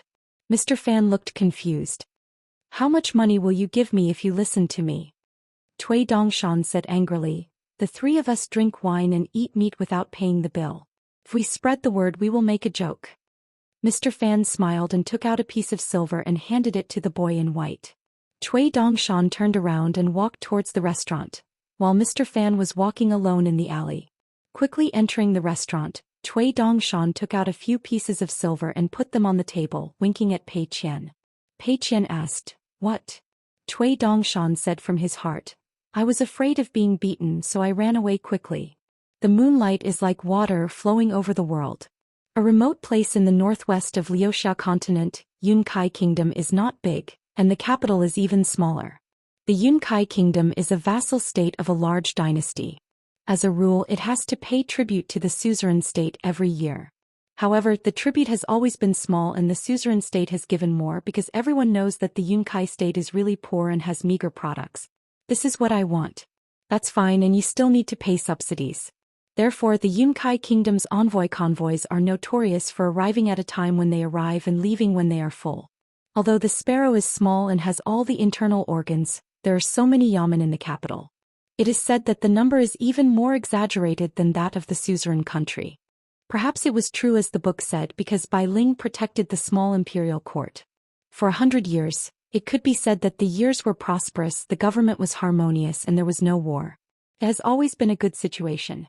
There is a willow-shaded lake in the capital with a long embankment of willow trees. It is crowded with tourists all year round. Various buildings, boats, painted boats and wild geese are dotted along the waterside, and the birds are singing and dancing day and night. Along the lake there are mansions of ministers, old pavilions and noble houses. Aristocratic families and clans gather next to each other. Rich gentry and businessmen show off their wealth. Various courtyards and private gardens are gathered here. Therefore there is noisy traffic and horses every day. Zhou Xian is noisy, especially when going to work in the morning and returning home in the evening. The women compete for beauty and cannot tolerate loneliness. They often wear palace-like makeup, ride in sedan chairs and ride horses through the willows. The warblers sing and swallows sing, and the people are more delicate than the flowers. In this most prosperous place, there is a young and poor official who works as a clerk in the Ministry of Accounts. Although his salary is meager, he still has an official status. He is no more poor than those poor people who can't exchange for a few pennies with a belly full of ink. Here he is. He rented a house and had a tall and thick personal maid, who always had a suitcase and inkstone hanging on her waist. The reason why these two masters and servants were able to pick up this big leak was because it was a haunted house. In short, the master is not a big official and the maidservant is not pretty and she is not conspicuous. The maid's name is Yan Gua and the young official's name is Xiao Benchu. In this small country in the corner, the owner became a household official of a size as big as sesame seeds. It sounds nice to be in charge, but in fact the official hat is very small. Fortunately, he is donating houses and selling his official position, so he has money. However, the real person stays in the house and often falls asleep, which is literally daydreaming. At night he likes to stay up all night and read all kinds of books. Are you a night owl? He looks like a young god and goes to the Hubu Yamen to order the meal on time every day. He is extremely serious in doing things, is a good hand at handling complicated official affairs, and is incredibly experienced. Unfortunately, there is no one in the court to support him. As for the Xianxia who leaves the body, he is responsible for practicing and nourishing the soul of the true body. Therefore, he practices 12 hours a day and 365 days a year, getting twice the result with half the effort. In the important place of the capital beside the emperor, if the monks on the mountain travel far away as Xianxia, and as officials going in and out of the government offices and busy with official duties, it is still a bit taboo. She, the goddess of hanging inkstones who came to Wuxia from the Mural City, said she was guarding the road in the house, but in fact she had nothing to do every day. The owner even allowed her to visit the capital more, but she only went out a few times. I lost interest. After watching a few lantern festivals, the national master didn't even have a golden elixir. For the monks on the mountain, let alone the capital city, the entire Yunkai kingdom is a small place. The aura of heaven and earth is average, the energy of mountains and rivers is average, the country's situation and destiny are also average, and several neighboring countries on the border have also been at peace for a long time. Just like a few, the neighbors were harmonious, each playing his own way, so for more than 100 years things were generally peaceful. Therefore, even the state master's realm is only the Dragon Gate realm. He doesn't have much cultivation ability, but the Taoist temple looks pretty impressive. Her only interest is to follow her master to the sky of Liuxia continent every 6 months to capture thunder and lightning and refine the thunder pool. This house is not big and it is rented. It is just a courtyard with 3 entrances. In fact, according to the owner's local background and current official salary, it is reasonable to say that it is a bit difficult, so the owner often needs to make some calligraphy and paintings and sell them. Come back in exchange for some money. Naturally there are no extra maids and maids. But on that night boat, the owner was the lord of Rongmao City, whose pseudonym was Xiao Baoan. In the early years, the 10 young people who had been selected to dominate the world did not have the title of master. She felt a little unfair. The master was tolerant and comforted her, saying that in the officialdom at the foot of the mountain, if one's virtue is not up to par, the worst he can do is to get a bad reputation, but in the mountain practice, if one's strength is not up to par, something will happen. The master also said that with his current state of paper he really couldn't be included in the list. If he met anyone and started a dispute between them, he would die. At most he could barely occupy a place among the 10 candidates behind him. What is the master's ambition? If you become an official, a person from the humble Han clan will be able to become a minister who helps the emperor regulate yin and yang when he succeeds in the future. If you want to practice, try to reach the Ascension realm one day. I will go to Qingming Tianxia to see if there is any chance to continue to be an official. Master, do you really like being an official that much? I remember when I was a kid I caught Zhou and got an official seal. Official fans. It seems that his ancestors and fathers were only minor local officials. How did the master recognize the criminal officer Hao Su? A sleepwalk. Xiao Benchu was chatting with the maid while reading the latest Xianxia newspaper. It's just that Howren's newspapers don't write about the battle situation in the wilderness, But Xiao Benchu has information channels and knows that on the battlefield there, a young monk belonging to the lineage of novelists appeared, named Barnyard Officer. This person was originally in Hauran Xianxia is unknown here, but it shines brightly on the wild battlefield and is extremely eye-catching. Beginning disciples of novelists are initially responsible for building a village, independently constructing the landscape, geography, and local customs.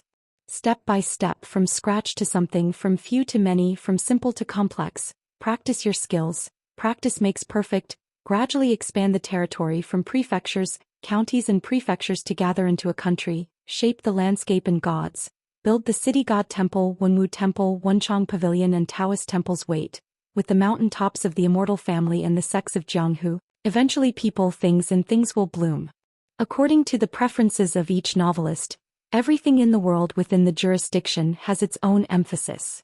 The only flaw is that in the blessed land of white paper, even the banished immortals cannot feel the passage of time. In addition, the position, timing, weight, etc. are all far away from the reality, as if there is a paper gap. The novelist is also one of the most distant from the mortal world among all the schools of thought. And that young monk single-handedly built a force of hundreds of thousands of elite cavalry. Although these soldiers and horses are too particular about the right time and place, once they leave the blessed land of white paper, they will be greatly compromised, and they are also easily attacked by some targeted immortals. The technique is subject to wind and rain.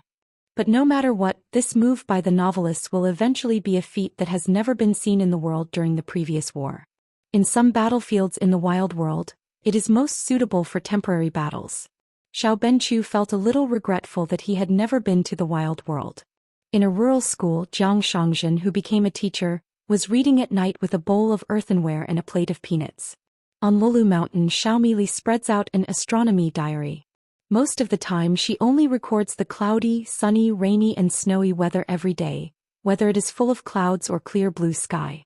However, occasionally she also writes about whether the moon is round or not, or whether the weather in the mountains this year is her azalea was in full bloom, and one bowl of the sour plum soup prepared by the old cook was not enough. She didn't blame her for being greedy, nor did she blame the old cook for his skill, but the bowl was too small. Another example is today when she secretly took a nap and found that the sun was shining brightly outside the window, and God was in a good mood. Sort of Coming Chapter 1250. Chapter 1250 20 People and Candidates. 8. Today the capital city of Yunyan Kingdom is a city that never sleeps with bright lights. On the street, a boy in white clothes shakes his sleeves so that they fly up, like two white clouds falling to the ground, and flutters his sleeves like fireflies. Passing by a gold-selling cave filled with the fragrance of powder, there were Ying Yanyan in red sleeves leaning on the railing to welcome guests. When they saw the handsome young man on the street, he was either covering his face with a fan or turning his eyes. Voice. Pei Qian asked, bluffing nonsense? Cui Dongshan sighed and said, when you go out and treat others with sincerity, you must tell the truth without giving up your heart. Pei Qian didn't believe what Big White Goose said. Cui Dongshan changed his words. When we talk about things at the wine table, it's nothing more than okay little things, no problem, take care of me after drinking this glass of wine, we will be friends, next this is my treat. Pei Qian said, Qin Lingjun is such a good drinker that he wishes he could stay in a wine vat all day long. He doesn't do the same either. Cui Dongshan said with a smile, it's different, he has never drank. Pei Qian didn't quite understand this statement. Cui Dongshan didn't explain anything. If a Taoist monk walks in the wind and overlooks the earth, the night is dark, and the lights of thousands of houses in a city are like a cage of fireflies locked up. Unlike the top powers such as Yugui sect and Pushun Yunkatang, the Qingping sword sect has never bought a house in the capital. The Emperor of Yunyan Kingdom and the Ministry of Rites were well prepared and did not dare to neglect this unique property of Tongyi's Hao. Zhong Zitukendo sect was politely rejected by Zhongqiu and chose to settle down at Yulindu, where he would stay and practice on his own ferry. Lulu Mountain and Qingping sword sect, the upper and lower sects, now have two enviable cross-continental ferries, the Feng Yuan and the Lei Che, purchased from the Xuanmi dynasty of Zhongtu and the Yao family of Daquan respectively. The former goes both north and south.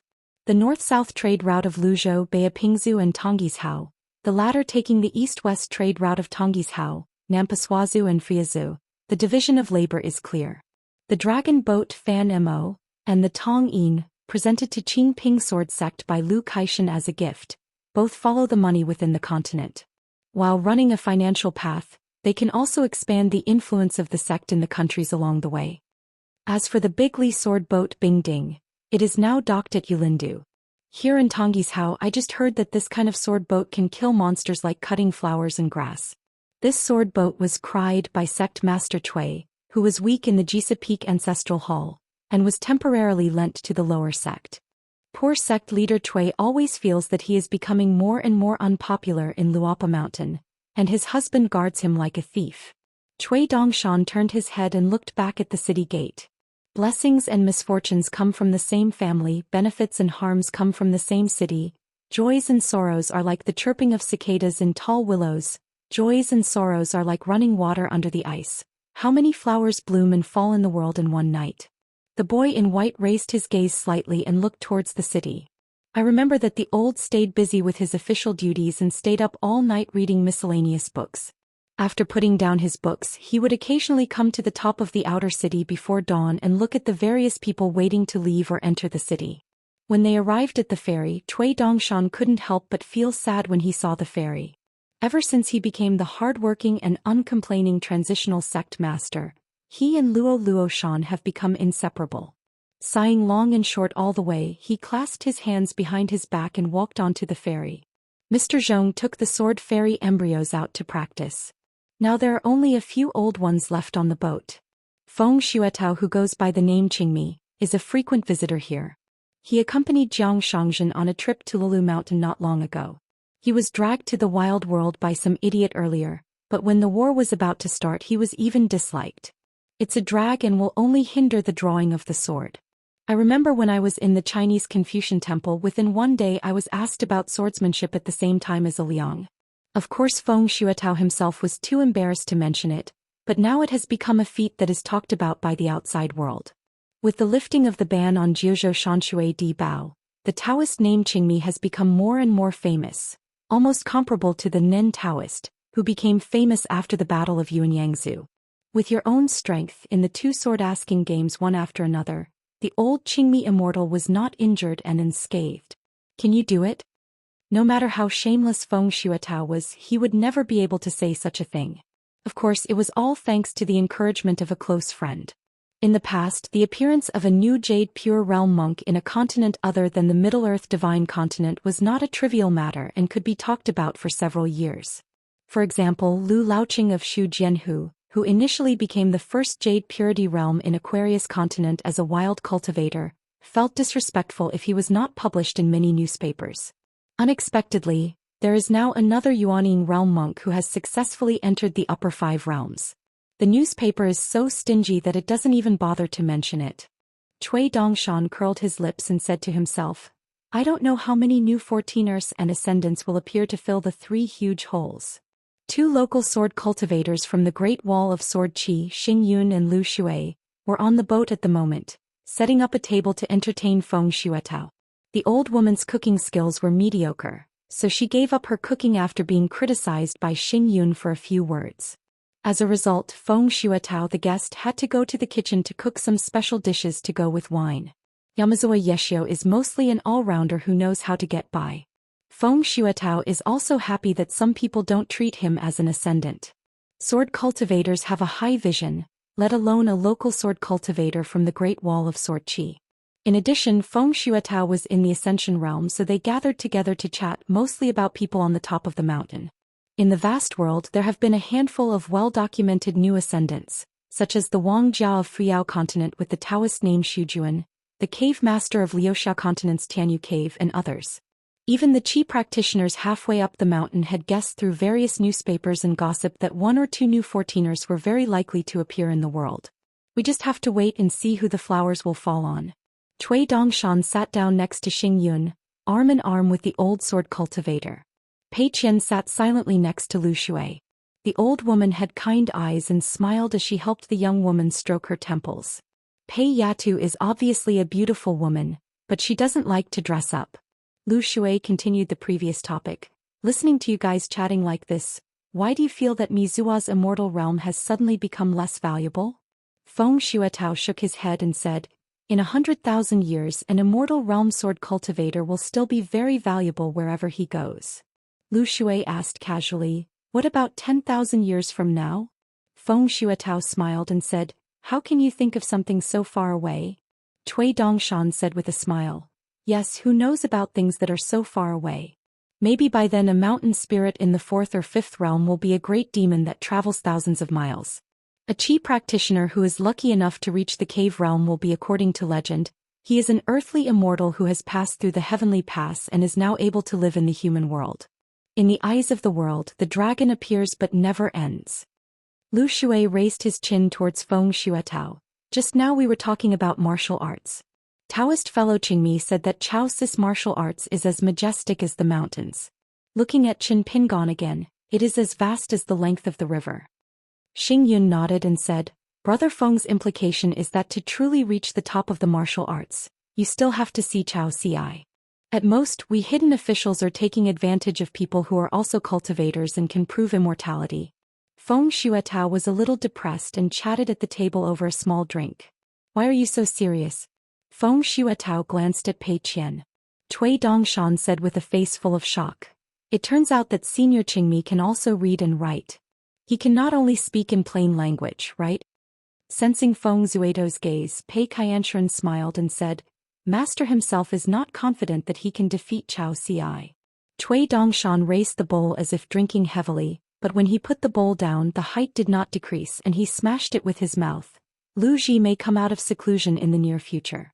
Of course, it will be the kind of seclusion without external force, which can break the bottleneck in one fell swoop. And enter the Ascension realm. Xing Yun asked, why did Lu Ji go to the Longxiang sword sect to hang out with Qi Tingji instead of coming to our place as a worshipper? I heard from Miyu that Lu Ji had a good relationship with Yinguan back then.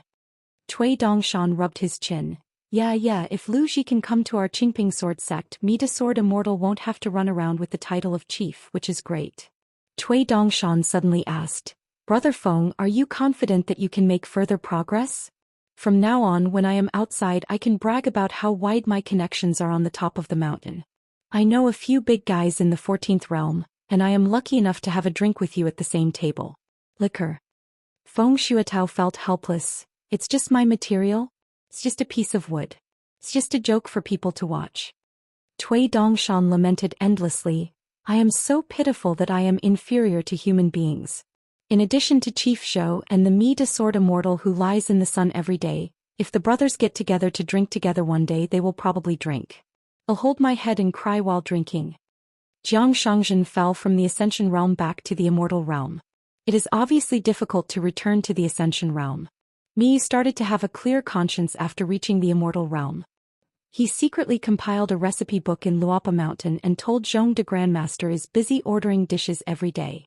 After a full meal he walked out of the old cook's house with a toothpick in his mouth and burping, and began to figure out what to eat next. Feng Shuetao didn't accept words like watering down wine. To be honest, Feng Shuetao didn't want to chat with Cui Dongshan. It was too brain-consuming. He always felt that there was something hidden in every sentence of the other party, and he was like an ignorant pimple. Probably as Jiang Shangzhen said, people who are too smart even if they don't speak just need to remain silent and don't need to show off their power, they have an edge in themselves. Qin Pingon, who looked a little tired because he had little wind and a lot of walking, showed up on the ferry with Xie Dog. Lu Shui stood up immediately when he saw the girl in the mink hat whom he had heard about slightly. Xing Yun hesitated for a moment, nodded to the young hidden official, and then left with the old woman. Qin Pingon didn't say anything about this, and there was no need to force everyone to behave in a harmonious manner. Thanks to the dog it doesn't matter at all. But if these two Yupu are still so alienated when they meet Xiaomo in the future, don't blame yourself for not treating them as people in the same boat. Pei Qian wanted to get up, but Qin Pingon stretched out his hand and pressed twice, indicating that he could just sit and drink. The eldest girl has a family and is used to being in the world. Drinking a little wine now is nothing. After a few polite greetings with Feng Shuetao, Qin Pingon asked curiously, "What did you say to Mr. Fan? Why did I hear Xiego say that he was wandering around the corner of an alley for a long time and refused to get out of the alley?" Cui Dongshan was vague, trying not to lie but not telling the whole truth. I bet that Mr. Fan can reach the 14th realm just by walking out of the alley. It seems that Mr. Fan is not very confident. Qin Pingon smiled and said, Mr. Fan has no confidence but Sect Master Cui does?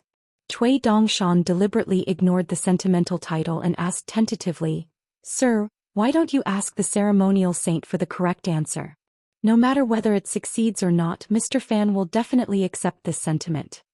Qin Pingon glared. Really, the ceremonial saint staring at the two paths of the world's Qingdao from outside is as idle as you. At this moment Qin Pingon heard a fiery voice in his heart. Hurry and go to the alley to meet the wealthy Mr. Fan. Needless to say, this free favor will earn the rich man a few $1,000s first. We scholars don't talk about money, which is insulting to politeness. We are just friends who hit it off at first sight and share the same goals. After all, it was Mr. Fan who had spoken. Qin Pingon did not dare to hesitate at all, and directly used the magical power of mountains and rivers to go to the alley to meet Mr. Fan, who was hesitant to take that step. Cui Dongshan murmured in a low voice, Sir, you still set an example and are consistent in your words and deeds. You have learned a new skill. Xiego quickly turned to look at Pei Qian. Write it down and write it down in the account book quickly. Pei Qian smiled and said, You and junior sister Guo are from the same hilltop, and junior senior brother and I are from the same group. Xiego laughed and said, No, it's nothing. Over in the alley Mr. Fan saw Qin Pingon. The latter held his fists and smiled as if congratulating the former. Fan originally thought that Qin Pingon came here to apologize on behalf of Sect Master Cui, or that he came here to discuss business with him. But when he saw that Qin Pingon had no intention of speaking, he understood for a moment, and Mr. Fan still calmed down. He didn't speak and Qin Pingon just didn't speak either. Mr. Fan became more and more clear about his guess. His mind changed quickly and he thought about it seriously. Qin Pingon admires the tenacity of this business founder. Mr. Fan looked up at the sky and said slowly, If the Li Xing really nodded, assuming that I can definitely reach the 14th realm, then I might as well wait for a while and wait until Houran Tianxia wins this battle and then I can join forces. Road. When Qin Pingon heard this, he bowed and saluted. Mr. Fan looked solemn and bowed in return. Beyond the stars in the sky, the two old men eagerly awaited every move on the other side of the alley in the world. Zhou Xian asked in his heart, Old scholar, is it true that Mr. Fan's merits and deeds are not complete until he has passed this mental hurdle? Only the sages of ritual can be considered true. Nod and agree to his future cooperation? The status of merchants among hundreds of scholars, no matter how high the Confucian temple is raised, if the realm of the founder Mr. Fan is limited, and one day he and Mr. Fan can be together, the situation will be the same. In fact, within the Confucian temple not only Yixing, Fu Xing and others, but also the 72 sages and even the old scholar himself, have always disapproved of overly elevating the status of merchants. The old scholar stroked his beard and smiled. Good. Zhou Xian asked, You didn't remind Daoist Chen of anything before, but did you hint to Mr. Fan? The old scholar glared and said, Old you, what are you talking about? Who are you to be the ceremonial saint? If there is such a shady business, how can he not see through it? Zhou Xian said angrily, Why are you so impatient?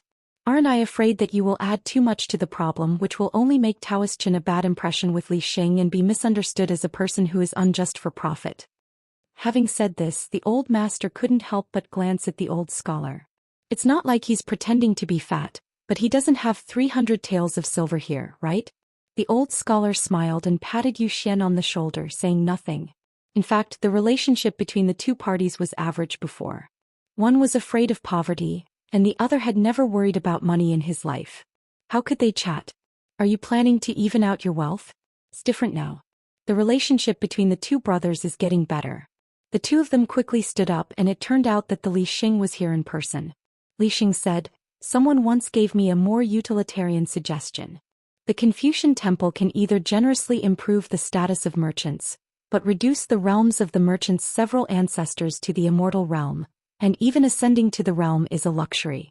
The Confucian temple alone gave Mr. Fan a path of harmony, but it left the merchants forever at the bottom among hundreds of schools of thought. Zhou Xian said, It's really cruel. Although the old master guessed that the advice given by this person was to prevent the future avenues and financial paths in the world from almost overlapping. But if you put yourself in Mr. Fan's shoes or a merchant disciple, I'm afraid that once the truth of this matter is known one day, all of them will collapse. The old scholar just listened and said nothing about good or bad, good or bad. Li Xing asked, "What do you think Qin Pingon was thinking deep down when he was standing at the alley?" Yu Xian's face changed slightly. "I don't dare to think about it. When you are a junior, should you imitate Cui Chan step by step, or should you not learn from Cui Chan and do the opposite?" The old scholar said calmly, "Don't think about it. The divine continent of Middle-earth is a secret cave in the sky that has not been recorded in history books. A huge ancient bronze mirror, covering an area of 100 feet. There are 20 chairs placed on the mirror, just like an ancestral hall that does not need gold and jade genealogies. A qi refiner quietly entered the secret realm and lit 9 sticks of incense. The monks present at the meeting do not need to be physically present, and do not even need to pay attention. There has never been a discussion in history when the number of people gathered together. There are as many as 14 or 5 people and as few as 5 or 6 people. According to the earliest rules, 1 stick of incense, participate when you have time and ignore it if something happens. 3 sticks of incense, try to participate as much as possible. If you do not participate in this type of discussion 3 times in a row, you will be automatically removed from the status and lose your qualifications. 9 sticks of incense are required to participate. Unless you happen to be in a life and death situation or face some emergency situation that involves the fundamentals of the avenue, or there is an Ascension Realm monk standing next to you who can easily detect clues. But if anyone fails to participate in such discussions twice in a row, there will be consequences at your own risk. Because they will be regarded as the common enemy by the other 19 people. In the past 300 years, the opportunities to light 9 sticks of incense have actually been few and far between. From recent times to far away, the Great Sword Qi Wall was breached by the savage demon clan, Qi Jingchun protected the Liju Cave sky, and there was also the 13-year battle between the Great Sword Qi Wall and the Savage World, etc. The 2 chairs at the front were vacant almost every time and were nowhere to be seen. Even if they rarely show up, they rarely speak. As for whether they have ever spoken to anyone from their hearts, God knows. The members who came here to discuss matters were either covered in a cloud of mist, or used disguise techniques. After all, no one was willing to show their true identities in public. The most unusual thing today is the appearance of 2 central seats facing each other. Those who come here to discuss matters have no distinction between superiority and inferiority. They just cooperate with each other and get what they need. They cannot buy or sell by force. Of course, the identity and realm were guessed, and the details of private transactions and bargaining will be discussed separately. In less than a moment of burning incense, most of the monks came to this ancestral hall, and sat down on their seats. There are a total of 22 chairs, among which the 4 old and new chairs with the most special positions are still vacant at this time. Before the formal discussion, a female cultivator asked with a smile. Situ Mengjing didn't even want to be the master of the sect that was presented to him. How could he be willing to go down the mountain and become the master of the mountain? In the Xianxia Patriarch Hall, when I was hanging portraits to offer incense to the juniors. Isn't the scene very interesting? Situ Mengjing, whose Taoist name is Longbeard, is the current mountain master of Xianxia. This is similar to a minister going to work as a local governor, a typical high-ranking official. A few monks glanced at the Immortal who presided over the ceremony with playful eyes, the host of this strange ancestral hall. The Immortal turned a deaf ear, sat on the chair, closed his eyes and rested for a moment, then changed the subject and said, "It can be roughly confirmed that Han Yushu did not have any accidents. Not long ago he was called to Tianmu Academy by Wen Yu and Wan Yaozong received it. A sternly worded invitation to the academy. Soon someone was gloating, Wen Yu is not an ordinary guy. He and several young gentlemen from Laiyuan Academy, including Gao Xuandu, are the focus of the Confucian Temple's training. In the future they will all start as mountain chiefs and become academy directors. Han Yushu won't explain where the person offering wine is, right? But in a few days news will come out from Tianmu Academy that Han Yushu has been taken to the Middle-earth Merit Forest to drink tea." Someone also said something fair on behalf of Sect Master Han. Wen Yu seems to be a sword cultivator and his flying sword magical power is unusual. Han Yushu may not be able to escape. It's excusable, but the established rules cannot be changed. Once again he won't have to go to the meeting. If he has been detained in Gongda Forest, at least he won't have to die. Different from the 4 chairs that were always unoccupied, everyone present who had already arrived had different moods when looking at the empty seats of those old acquaintances. Even if someone takes these seats in the future, they will still be replaced.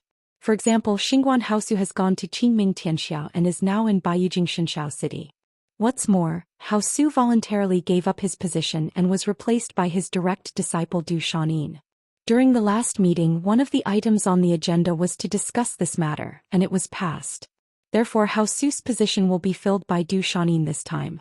He is a young sword cultivator from the Great Wall of Sword Qi named Zhou Xian. It was his first time to participate in a discussion. Zhou Xian did not have stage fright and leaned lazily on the back of his chair. He not only wanted to see the young hidden official here, but he also didn't want Qin Pingon to show up here. A monk asked this newcomer. He knew the true identity of the other party, but still did not reveal his name. I want the maid Jiqing who is with you. You offer a price. Just ask a higher price. Don't worry about scaring me. Zhou Xian said, as long as I can be guaranteed to ascend within 100 years, I will give Jiqing to you today. The man sneered and said, I am now in the immortal realm and you are a bit pushy. Take a step back and discuss it. It is very possible for you to become a sword immortal. Immortals teach the method of ascension. Young people, go ahead and dream. This Zhou Xian is worthy of being the only direct descendant of Haosu. He has a good master as his backer and speaks with toughness. In the Jianqi Great Wall prison, the girl Jiqing is inseparable from Changshu. The former is the manifestation of the great avenue of gold and copper coins, and Jiqing is the incarnation of the ancestral money of grain rain coin in the world. Zhou Xian took the initiative and asked, where is that ancestral spring incarnation hidden now? Do you have any definite information? The first coin in the world is known as the ancestral spring. Over the past 10,000 years he has appeared a few times, and there have been glimpses in the world of Qingming and the Western Buddhist kingdom.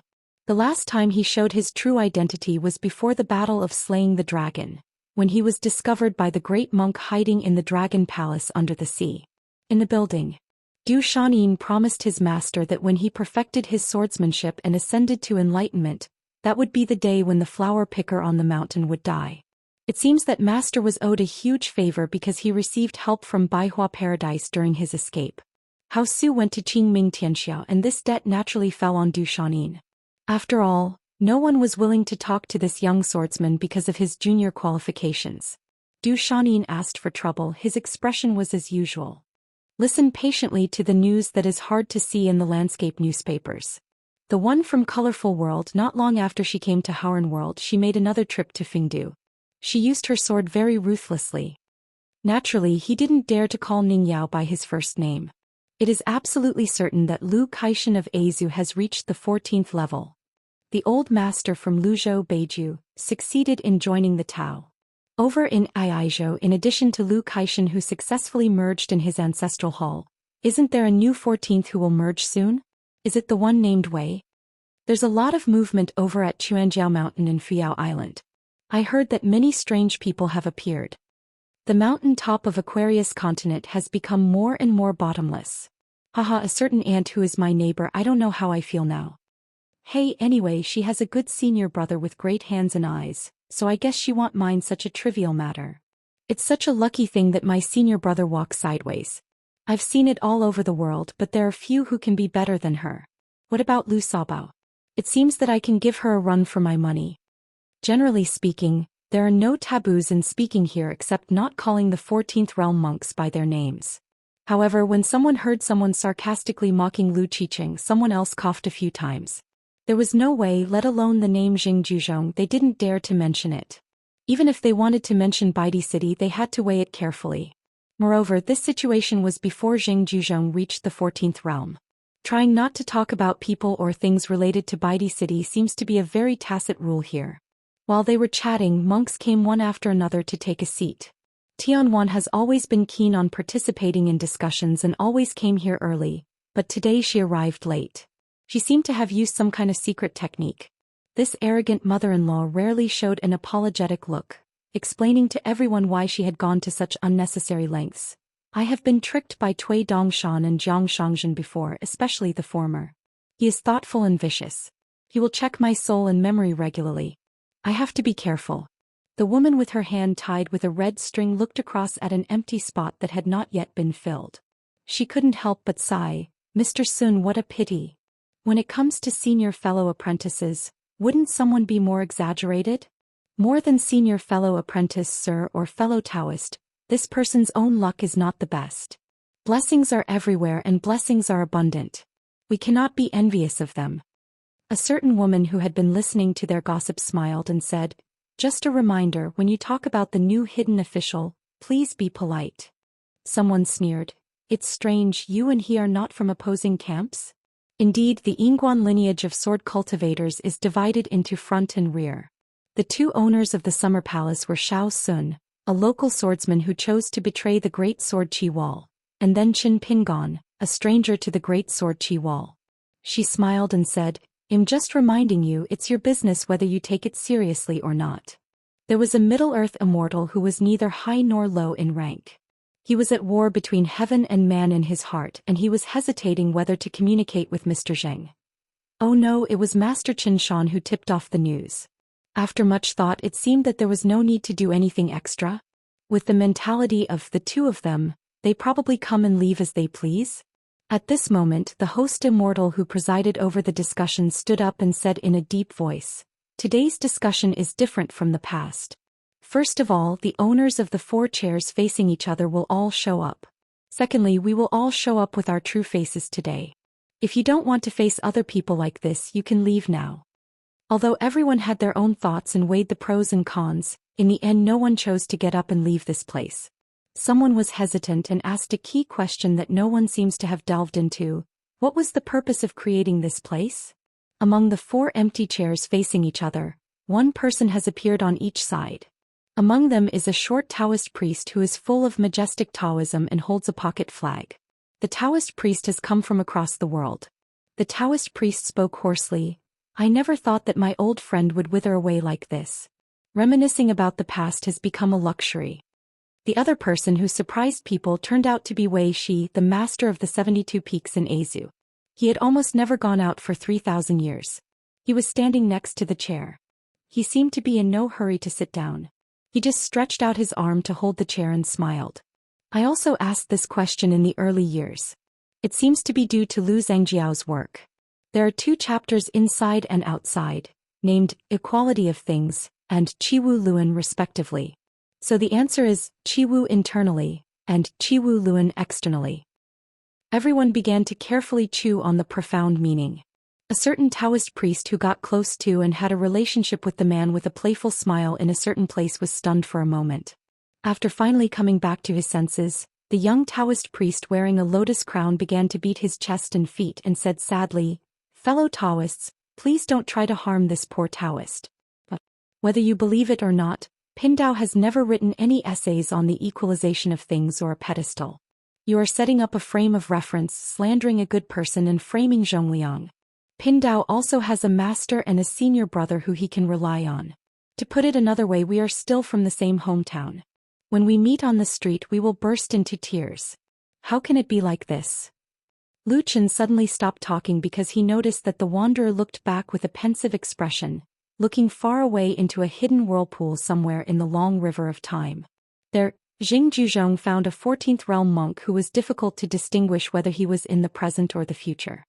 He smiled and said, fellow Taoist, you are so patient.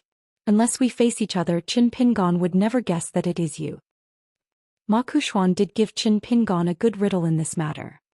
Note Chapter 188 Rules and Trivialities. After all, just because I didn't get those dozens of taels of silver that I asked for back then, this matter, strictly speaking, has nothing to do with Qin Pingon, nor does it have anything to do with you. You 2 parties who are on opposite sides, in fact, in one sentence didn't even say anything.